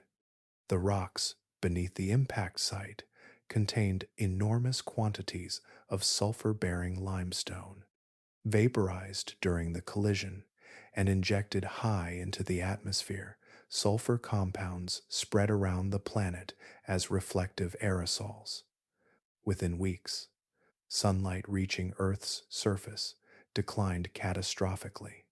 Photosynthesis across much of the northern hemisphere fell toward zero. The seasonal emergence of new vegetation, the green wave that had guided dinosaur movement for over 100 million years, ceased entirely. For migratory herbivores, this was a uniquely lethal kind of failure. Their bodies were designed around the assumption that movement led toward food. Size, metabolism, reproduction, and fat storage all depended upon a predictable cycle of regrowth somewhere farther along the route. Migration only functions when the landscape renews itself ahead of the herd. Now, it did not. A 4-ton hadrosaur required immense caloric intake every day simply to survive. Under ordinary conditions, the Arctic summer and the long feeding corridor of Laramidia supplied enough energy to sustain that demand. During the impact winter, existing vegetation withered quickly, and no new growth replaced it. Fat reserves accumulated during migration could support survival only briefly. The largest animals carried the greatest metabolic burden, and they were among the first to starve. Predators declined soon after. Tyrannosaurs, dromaeosaurs, and smaller hunters depended upon the same migratory biomass that had structured the continent for ages. As herbivore populations collapsed, the predators tied to them vanished in sequence. The ancient ecological machine unraveled from its foundation upward. The animals that survived shared a very different biology. Small body size reduced energy requirements. Flexible diets allowed feeding on seeds, fungi, insects, carrion, and detritus, resources that persisted through darkness and ecological collapse. Some species could reduce metabolic activity during prolonged scarcity. None of these traits described the large, non-avian dinosaurs that had dominated the migration corridors. Yet some dinosaurs endured. The ancestors of modern birds survived the boundary. Already feathered, already small, and already capable of rapid dietary adaptation, they crossed the impact winter and entered the world beyond it. Migration itself did not disappear. It survived in altered form, carried forward into the sky. What ended 66 million years ago was the vast terrestrial system of Laramidia, the river crossings, the Arctic nurseries, the acoustic herds stretching across the continent, and the predators following behind them. Its final trace remains preserved in a thin, iridium-rich layer of clay visible in rock outcrops around the world, marking the moment the migrations fell silent. After the extinction boundary passed, movement slowly returned to the recovering world. It no longer arrived as continent-spanning herds shaking river valleys beneath millions of feet. Instead, it appeared in smaller forms crossing shorelines, wetlands, and forests that were only beginning to stabilize after the darkness. The survivors belonged to the Neornithines, the lineage ancestral to modern birds. These animals already existed during the final Cretaceous alongside the last non-avian dinosaurs. Primitive relatives of ducks, shorebirds, and other small avians crossed the extinction boundary carrying traits that suddenly became essential for survival. Their bodies required relatively little energy. Their diets could shift quickly between seeds, insects, shoreline invertebrates, carrion, and dormant vegetation. Some reproduced rapidly in unstable environments. Others could travel long distances, searching for scattered food sources in landscapes where abundance had become unpredictable. Within less than 1 million years after the extinction, a span almost instantaneous in geological terms, bird lineages began diversifying with extraordinary speed. Ecological roles left vacant by pterosaurs, small predatory dinosaurs, and entire terrestrial migration systems opened across the planet. New avian forms expanded into wetlands, forests, coastal plains, and inland waterways while ecosystems rebuilt themselves beneath a recovering climate. Yet the deeper structure of the planet had not changed. Earth still tilted on its axis exactly as before. Arctic summers still produced explosive seasonal plant growth beneath extended daylight. Northern winters still erased that productivity with abrupt darkness and collapsing vegetation quality. The green wave that had once guided dinosaur migrations continued moving northward every spring. Life simply began following it again. Migration, therefore, returned almost immediately after recovery began because the ecological pressure driving it had never disappeared. Any lineage capable of tracking seasonal abundance gained a powerful advantage over animals remaining fixed in one location. One modern species still follows this ancient logic along the same northern coastlines once crossed by dinosaurs. The bar-tailed godwit departs Alaska and flies approximately 11,000 kilometers nonstop to New Zealand, the longest continuous migration known among living animals. Before departure, the birds accumulate immense fat reserves that nearly double their body weight. During flight, stored fat becomes the primary fuel source, while parts of the digestive system temporarily shrink to conserve energy. Navigation depends on magnetic sensing, celestial orientation, inherited timing, and atmospheric cues working together across open ocean. The mechanics differ from a hadrosaur herd crossing Laramidia, but the biological framework remains deeply familiar. Today, roughly 4,000 of Earth's approximately 10,000 bird species migrate seasonally. Migration did not merely survive the extinction event, it flourished afterward. Again and again, evolution arrived at the same solution because the planet continued presenting the same seasonal pattern of moving productivity. Even the sensory systems involved carry ancient origins.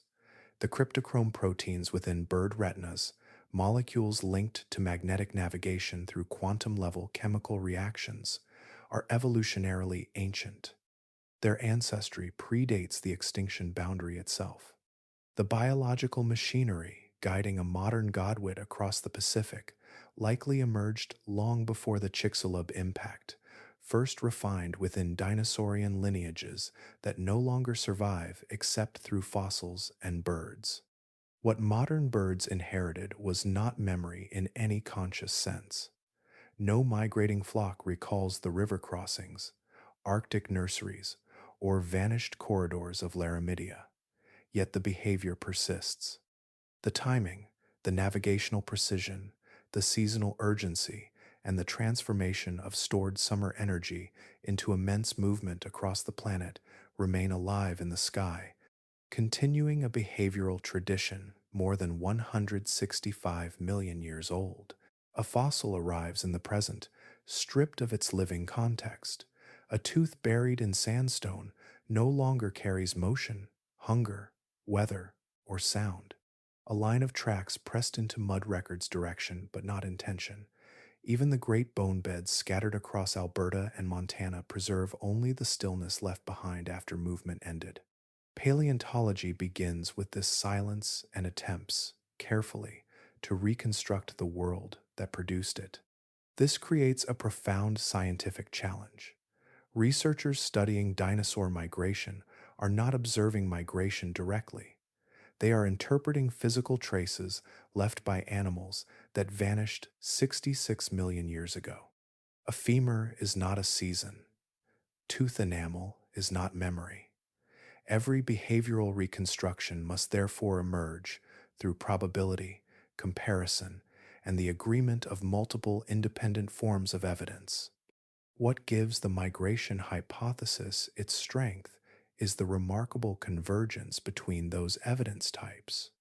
Trackways preserve repeated directional movement across floodplains. Bone beds cluster along ancient geographic corridors, extending north and south through Laramidia. Isotope chemistry in tooth enamel records shifts between distant geological terrains while the tooth was forming. Bone histology reveals seasonal interruptions in growth consistent with environmental stress and long-distance movement. Modern migratory biology demonstrates that the same ecological pressures operating today also existed throughout the late Cretaceous. These fields develop separately, often by different researchers using unrelated methods, yet they repeatedly arrive at the same conclusion. In science, this convergence is known as consilience. When multiple independent methods point toward the same explanation, confidence increases dramatically.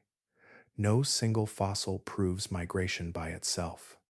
Together, the evidence forms a coherent behavioral picture. Modern technology has expanded this reconstruction far beyond what earlier paleontologists could attempt. Photogrammetry allows researchers to transform thousands of overlapping drone photographs into precise three-dimensional models of trackway surfaces. LiDAR surveys reveal subtle fossil-bearing terrain hidden beneath vegetation and erosion. Synchrotron radiation systems use intensely focused X-rays to map isotope variation inside tooth enamel at microscopic resolution.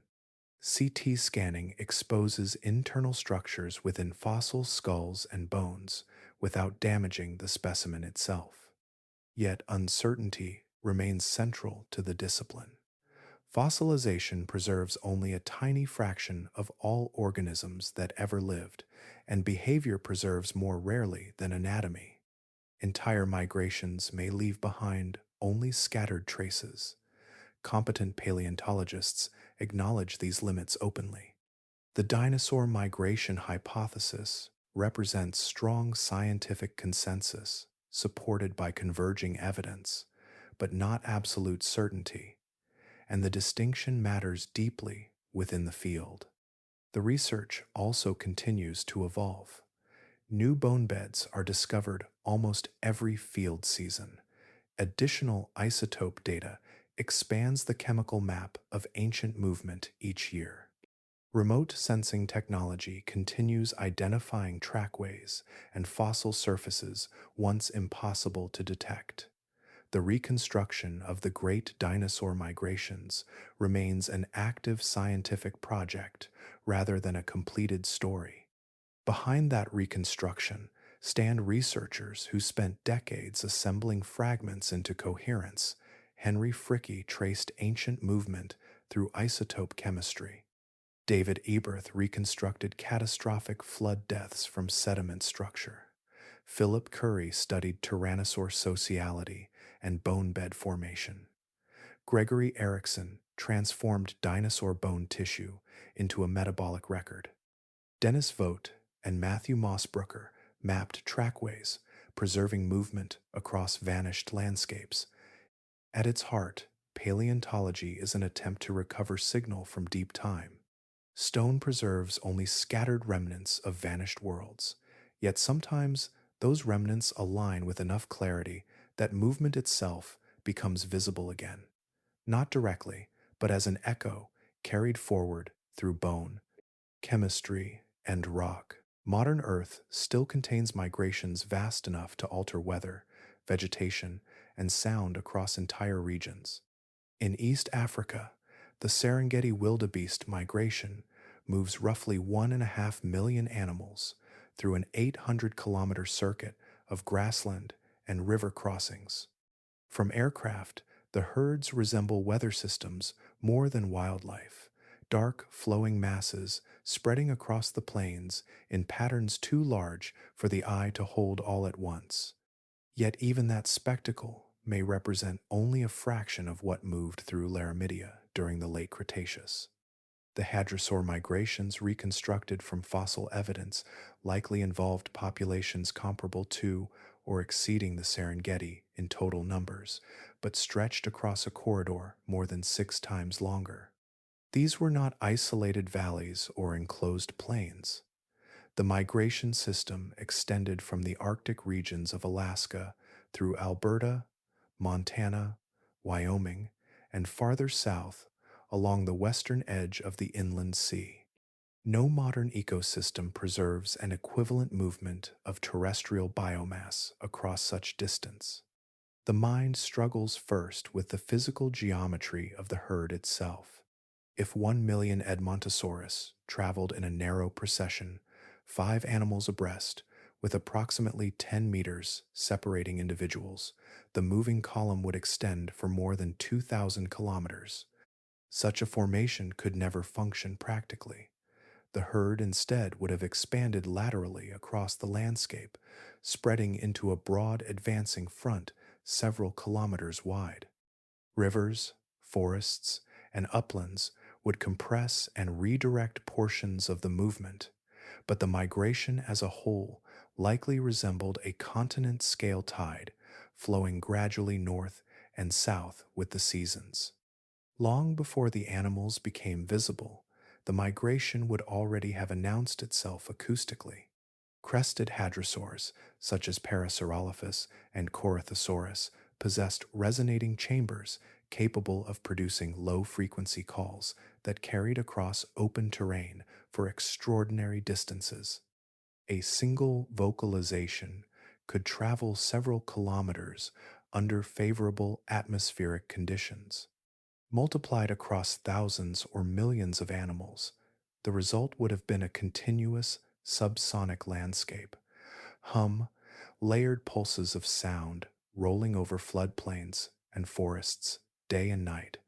The migration may have been audible tens of kilometers away, a shifting acoustic horizon moving steadily through the continent. The atmosphere itself carried further signals. Millions of large herbivores breathing, feeding, trampling vegetation, and depositing waste would have generated an immense scent plume stretching downwind across enormous distances. Predators did not need visual contact to locate the herds. Tyrannosaurs and smaller theropods likely detected migrations chemically long before approaching them directly, following gradients of disturbed vegetation, exposed sediment, and organic scent through the corridor. The ground changed beneath repeated passage as well. Seasonal crossings by immense numbers of heavy bodied animals compacted soil, stripped root systems, widened natural openings, and redirected shallow drainage channels. Bare earth migration corridors may have remained visible year after year, cutting north and south across Laramidia like scars pressed into the continent itself. The migrations also reshaped the ecology they depended upon. Millions of animals depositing nutrient rich waste across thousands of kilometers created recurring bands of fertilized ground. Plant communities along these routes likely grew denser and more productive than surrounding terrain. The herds were not merely following abundance through the seasons. Over immense spans of time, they were amplifying it, turning movement itself into one of the ecological forces shaping the continent. By the time a migrating herd reached the southern stretches of Laramidia in autumn, the movement itself had already rewritten every system inside the body. The migration was not merely distance covered across a continent. It was a sustained biological strain measured day by day in depleted tissue, accumulating injury and narrowing metabolic margins. Water was among the first pressures to tighten. A 4-ton hadrosaur, moving continuously through warm late season conditions, lost moisture constantly through respiration and surface evaporation. Vegetation provided part of that replacement, but the western regions of Laramidia contained broad, semi-arid intervals where dependable water sources were unevenly distributed. As dehydration advanced, muscle efficiency declined, thermoregulation became less stable, neural signaling slowed subtly. In modern migrating mammals, even modest dehydration alters endurance and coordination. In a dinosaur already carrying immense body mass across unstable terrain, the physiological cost would have compounded steadily with every dry stretch between rivers. The shortage of food imposed a second burden that reached deeper into the body itself. Migration demanded constant energy intake, yet the southward movement occurred as plant productivity was collapsing across the continent. When caloric intake no longer matched expenditure, metabolism turned inward. Fat reserves were consumed first, but prolonged deficit eventually forced the breakdown of muscle protein for fuel. Microscopic examination of juvenile hadrosaur bone tissue from major bone bed deposits reveals vascular stress patterns and interrupted growth consistent with severe physiological strain.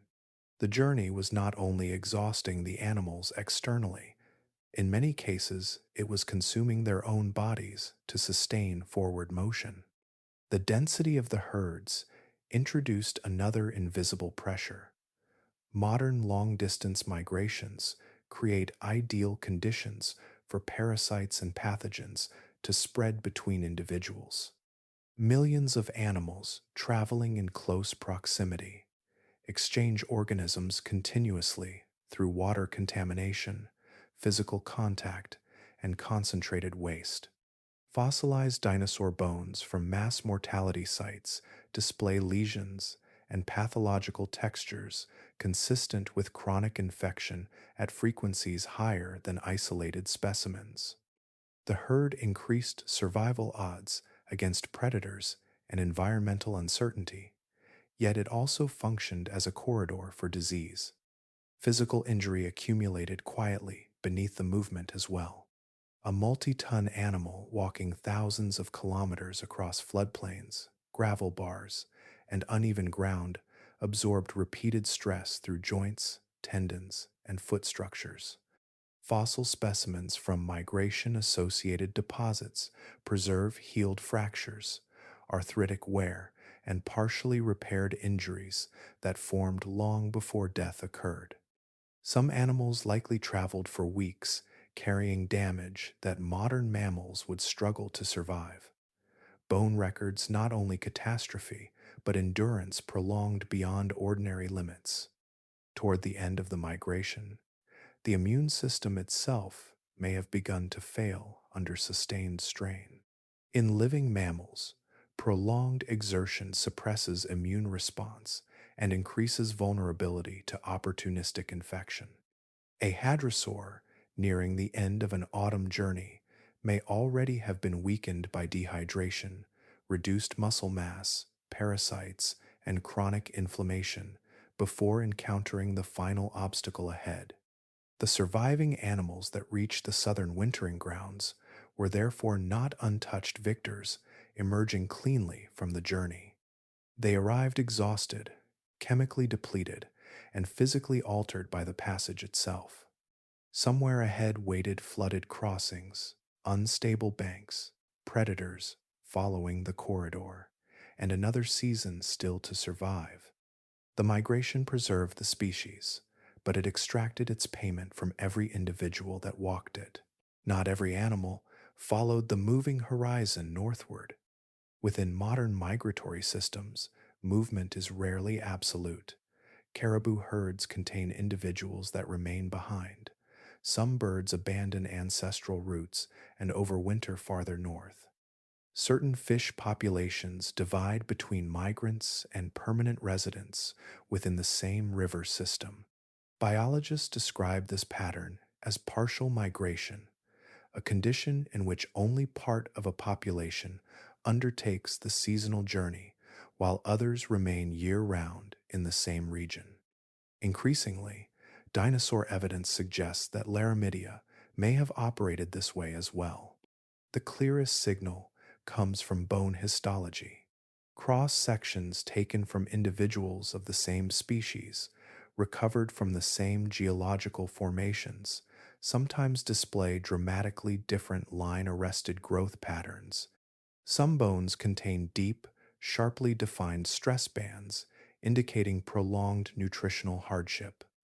Others, from similarly sized and similarly aged individuals, show far shallower interruptions or none at all. The difference is difficult to explain if every member of the population experienced the same seasonal conditions in the same place. Migration provides a plausible explanation. An animal that left high latitude regions before the worst seasonal scarcity arrived avoided the physiological collapse associated with prolonged winter stress. Another that remained behind experienced months of nutritional limitation reflected later in the structure of the bone itself. The skeleton preserved not only species identity, but differing life strategies unfolding simultaneously within a single population. Modern ecology offers clues regarding who stayed and who departed. In partially migratory mammals and birds, movement decisions are influenced by body condition, age, dominance, status, and access to local resources. Dominant individuals, occupying high-quality territory, sometimes survive winter without migration because they monopolize the best food and shelter. Younger or subordinate individuals, excluded from those resources, are pushed toward migration despite its enormous risks. Movement is therefore not simply instinctive behavior. It emerges from competition, physiology, and circumstance acting together. Something similar may have occurred among dinosaurs moving through the Arctic regions of the Late Cretaceous. Earlier evidence already suggested that small theropods, such as Troodon, were capable of overwintering in high latitudes, possibly aided by insulation, elevated metabolism, and behavioral flexibility. If small predators could survive the dark season, then some smaller herbivores may have done so as well. Juvenile hadrosaurs below full adult size, or compact ornithopod species with lower caloric requirements, may have persisted through Arctic winters in reduced activity survival states, while the massive adults continued southward. This division within populations carried evolutionary consequences. Migrants and non migrants experienced different selective pressures despite belonging to the same species. Animals remaining in the Arctic faced starvation risk, prolonged darkness, and predation from overwintering carnivores such as Nanoxaurus. Migrants endured dehydration, injury, parasites, and river crossings across thousands of kilometers. Over generations, these contrasting pressures shaped physiology and behavior in parallel. Partial migration may therefore have accelerated the extraordinary diversification visible in late Cretaceous dinosaur faunas by allowing multiple survival strategies to operate simultaneously inside the same lineage. The great herds reconstructed from bone beds and trackways can appear uniform from a distance, enormous populations moving together with continental momentum. Yet within those migrations existed individual variation impossible to see directly in the fossil record. Some animals continued north, while others remained behind. Some survived because they moved. Others survived because they did not. Beneath the immense statistical patterns preserved in stone existed countless separate biological decisions unfolding quietly across the landscape. The migration routes did not vanish when the animals disappeared. They remained embedded within the shape of the continent itself, folded into valleys, river systems, and sediment layers that still define Western North America today. The land once called Laramidia now stretches through parts of Alberta, Montana, Wyoming, Colorado, and New Mexico, a long corridor pressed against the eastern face of the Rocky Mountains. It remains one of the most ecologically productive regions on the continent. Grasslands, river valleys, foothill forests, and seasonal wetlands overlap across enormous distances, supporting dense biological communities much as they did during the late Cretaceous, though the animals moving through them have changed entirely. Beneath many of those landscapes, the migrations remain physically present. Dry Island, Pipestone Creek, and the Hilda Bone Beds still lie buried beneath ordinary terrain in Alberta. Above them are wheat fields, ranchland, roads, and riverbanks shaped by modern weather and agriculture. Below them are tangled layers of fossil bone deposited 75 million years ago when herds collapsed in floodwaters or accumulated slowly along migration corridors. In some locations, the concentration of fossils is so dense that excavated surfaces resemble stone woven from bone fragments. The rivers that once endangered migrating dinosaurs continue flowing through many of the same pathways.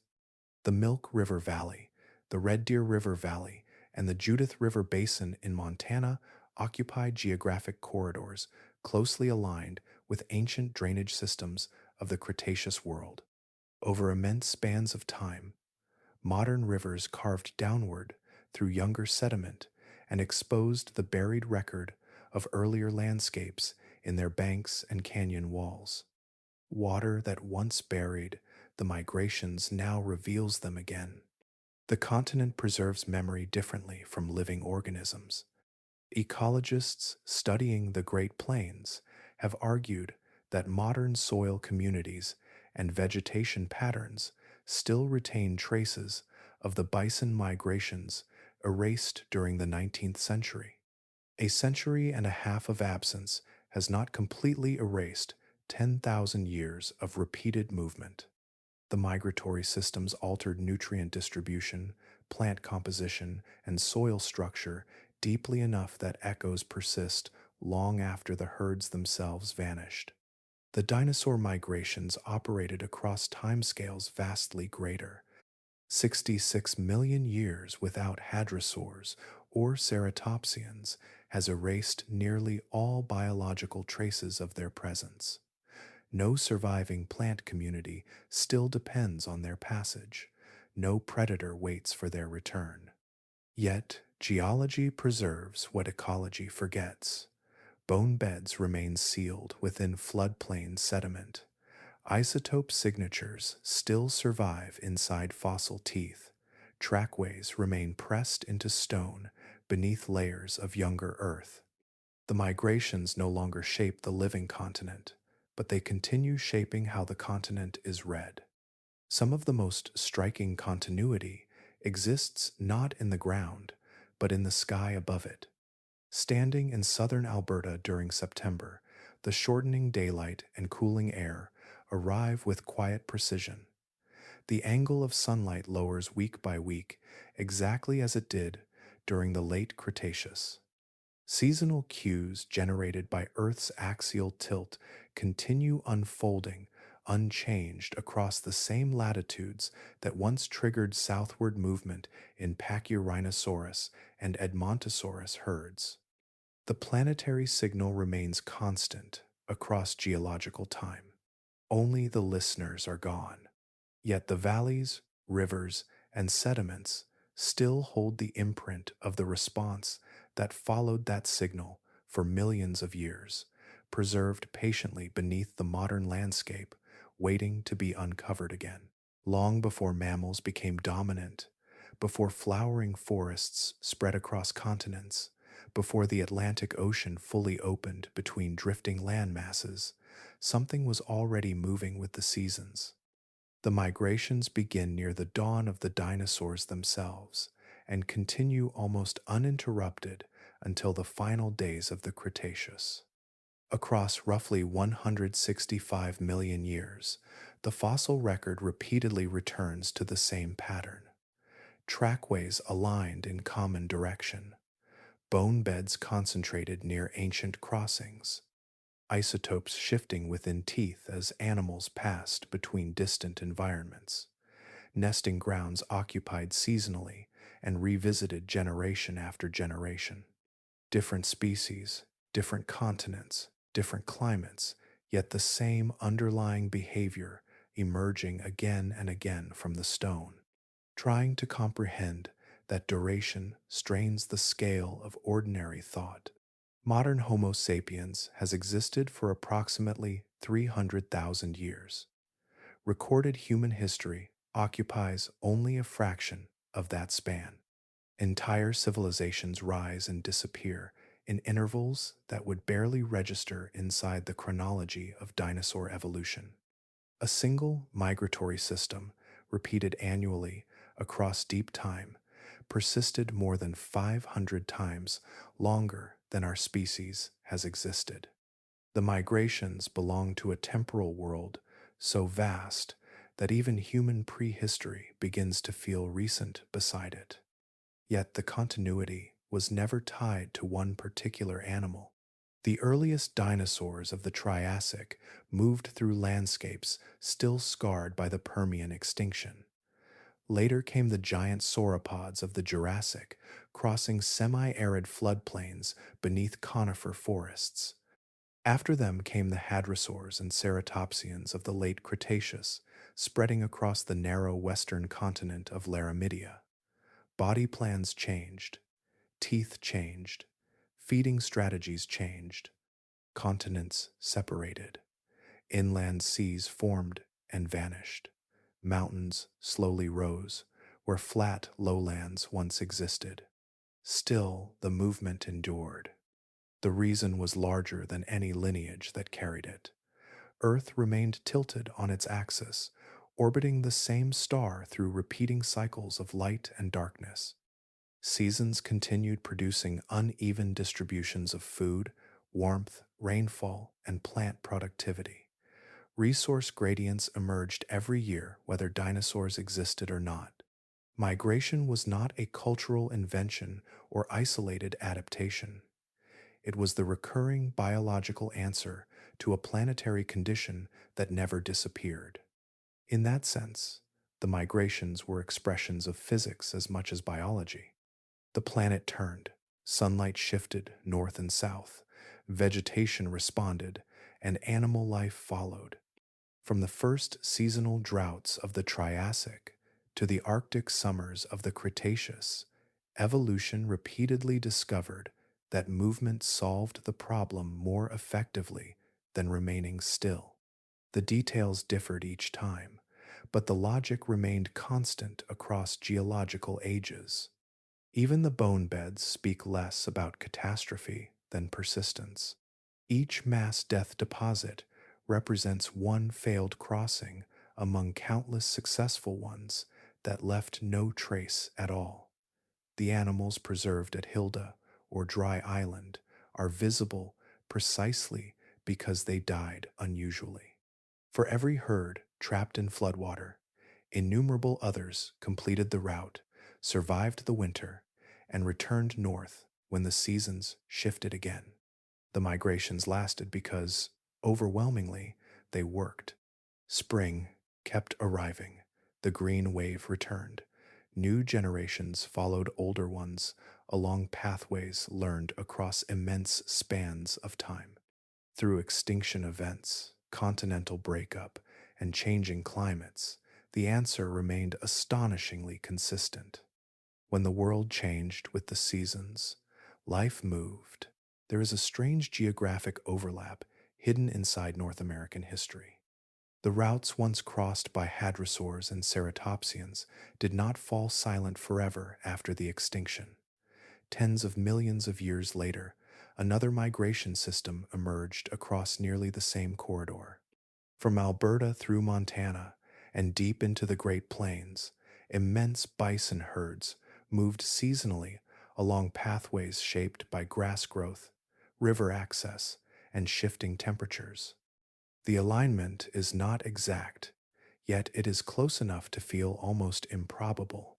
The same valleys, the same plains, the same north-south gradient of seasonal productivity continued guiding animal movement long after the dinosaurs were gone. By the year 1800, between 30 and 60 million bison were still participating in that continental rhythm. They followed the advancing flush of spring vegetation across the plains exactly as earlier migrations had followed the green wave through Laramidia. They crowded river crossings where drownings occurred during flood years. They concentrated nutrients through waste deposition and reshaped vegetation through trampling and grazing pressure. Predators tracked them, scavengers depended on them. Entire ecosystems synchronized around their motion. Then the system collapsed. Within less than a century, industrial hunting and habitat fragmentation reduced the bison population to fewer than 1,000 surviving individuals. A migratory structure that had persisted through climatic oscillations, drought cycles, and thousands of years of ecological change was dismantled almost instantly on geological timescales. The fossil record preserves many extinctions, but very few examples of behavioral collapse unfolding at such speed. Something similar is now happening again, though distributed across many species simultaneously. Conservation biologists increasingly describe the modern crisis not simply as species decline, but as the collapse of migration itself. Caribou routes fragment beneath roads and pipelines. Salmon runs weaken as river temperatures rise. Migratory bird populations decline across continents. In many cases, the species survives temporarily, while the behavior that once sustained it begins unraveling underneath. The underlying mechanism is familiar. Migration depends on timing. It depends on the reliable appearance of food at predictable moments across predictable places. In the northern hemisphere today, warming temperatures are altering plant phenology at measurable rates. Spring growth now arrives approximately 4 to 6 days earlier per decade in many regions. Insect emergence shifts alongside it. Birds arriving on ancient schedules increasingly reach breeding grounds after peak food abundance has already passed. The mismatch is subtle at first, almost invisible from year to year, yet population data shows the cumulative effect building steadily across generations. The old bone beds carry an uncomfortable resemblance to that pattern. They preserve animals, continuing their migrations despite mounting mortality pressures, continuing to follow inherited routes because no alternative existed that offered better survival odds. The crossings became more dangerous, the nutritional margins narrower, the ecological stress heavier, yet the movement persisted because the movement itself remained biologically necessary. Eventually, the system encountered a disruption so large that adaptation could no longer keep pace. That history does not offer a direct prediction for the present world. The conditions are different, the species are different, and human societies possess awareness unavailable to any earlier ecosystem. Yet the migrations of deep time place modern ecological disruption into a larger frame. The living systems now under pressure are not temporary arrangements or recent accidents. They are expressions of planetary processes so ancient that dinosaurs once followed them beneath entirely different skies. A wheat field in southern Alberta can appear entirely ordinary in late summer. Wind moves across the grain in long, shifting bands. Farm machinery cuts measured paths through the land. Fence posts lean slightly from decades of winter frost. Nothing in the landscape announces that beneath the soil lies one of the great migration disasters of the late Cretaceous. Yet under the Hilda bonebed, thousands of Centrosaurus individuals remain where floodwater left them 75 million years ago, layered together in sediment that slowly hardened into stone while continents continued drifting overhead. The migration that ended there had already been ancient by the standards of mammalian evolution. For millions of years before that flood, herds had likely crossed the same broad corridor, moving north and south with the changing productivity of the continent. Then, during one violent event, lasting perhaps only hours, a river system overwhelmed them. Bodies accumulated against bends and debris jams. Mud buried them before scavengers or currents could scatter the skeletons completely. Time compressed the deposit into rock, and eventually, prairie grasses rooted above it. The farm above the site carries on without reference to any of this. Why would it not? Human lives occupy such a narrow interval against geological time that the buried world below remains effectively invisible. Yet the bones persist beneath tractor tires and irrigation lines with astonishing stability. Paleontologists locate them through erosion, exposed fragments, and increasingly through remote sensing technologies that can detect anomalies beneath the ground before excavation begins. The dead continue waiting with extraordinary patience. Elsewhere across the old migration corridor, similar moments still emerge unexpectedly from the landscape. In Montana, a rancher noticed part of a hadrosaur femur protruding from a creek bank in 2021. Seasonal runoff had slowly stripped sediment away from the fossil over several decades until bone finally met daylight again. That animal may have died during migration, weakened by distance, river crossings, infection, or exhaustion. Its remains entered the ground before the Rocky Mountains reached their modern height, before grasslands dominated the plains, before humans existed as a species. Far to the north, the Denali trackways preserve something even more immediate. Footprints pressed into Arctic mud by migrating dinosaurs remained intact long enough to dry beneath the Cretaceous sky. Sediment buried them. Pressure transformed the layers into stone. Tectonic uplift later raised those rocks back toward the surface, where erosion exposed them once more in Alaska. Hikers now pass within reach of impressions left by multi-ton animals moving southward through seasonal darkness. The tracks are not reconstructions or artistic interpretations. They are the direct physical contact point between a vanished migration and the present world. That physicality matters. Bones, teeth, and footprints are not symbols standing in for reality. They are reality itself, preserved unusually long. The calcium within fossil bone once circulated through living blood. The minerals replacing it entered slowly afterward through groundwater and pressure. Matter moved from animal to stone without losing the shape of the journey it once supported. The migrations themselves are silent now. No low-frequency calls move across Alberta at dusk. No ground tremors announce approaching herds from beyond the horizon. The immense acoustic world that once accompanied these movements disappeared 66 million years ago and never returned. What remains is quieter, yet no less extraordinary, stone holding motion still long enough for another species to notice it. At dusk along the Alaskan coast, the air begins to fill with movement. Small shorebirds gather near tidal flats beneath a sky already losing summer light. Fat reserves accumulated over months now press against their bodies with remarkable density. Inside them, hormonal changes sharpen orientation behavior and alter metabolism.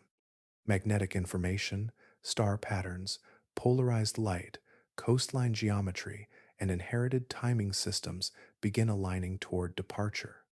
Soon they will rise into the dark and travel across oceans that no dinosaur ever saw. Yet the deeper pattern beneath the journey is unimaginably old. The migration did not end with the extinction. When the impact winter erased the great non-avian herds, the behavior itself had already passed forward into another lineage. Small feathered theropods survived the boundary-carrying nervous systems, metabolic strategies, and navigational mechanisms shaped by tens of millions of years of seasonal movement. The bodies became lighter. The forelimbs became wings. The journeys changed scale and form. Yet, the underlying response to the planet remained continuous. Arctic shorebirds, breeding above the Beaufort Sea, still move south when daylight contracts and food productivity begins collapsing. Months later, they return north toward the brief explosion of summer abundance. The direction is ancient. The ecological logic is ancient. Even the broad geography echoes migrations that cross the same continent during the Late Cretaceous, when Pachyrhinosaurus and Edmontosaurus followed shifting vegetation beneath entirely different forests and skies. The bar-tailed godwit carries this inheritance to an astonishing extreme. Before leaving Alaska in autumn, it increases body mass until fat composes more than half its total weight. Internal organs associated with digestion temporarily shrink during flight to reduce energy demands. Neural systems supporting orientation remain active even during partial sleep.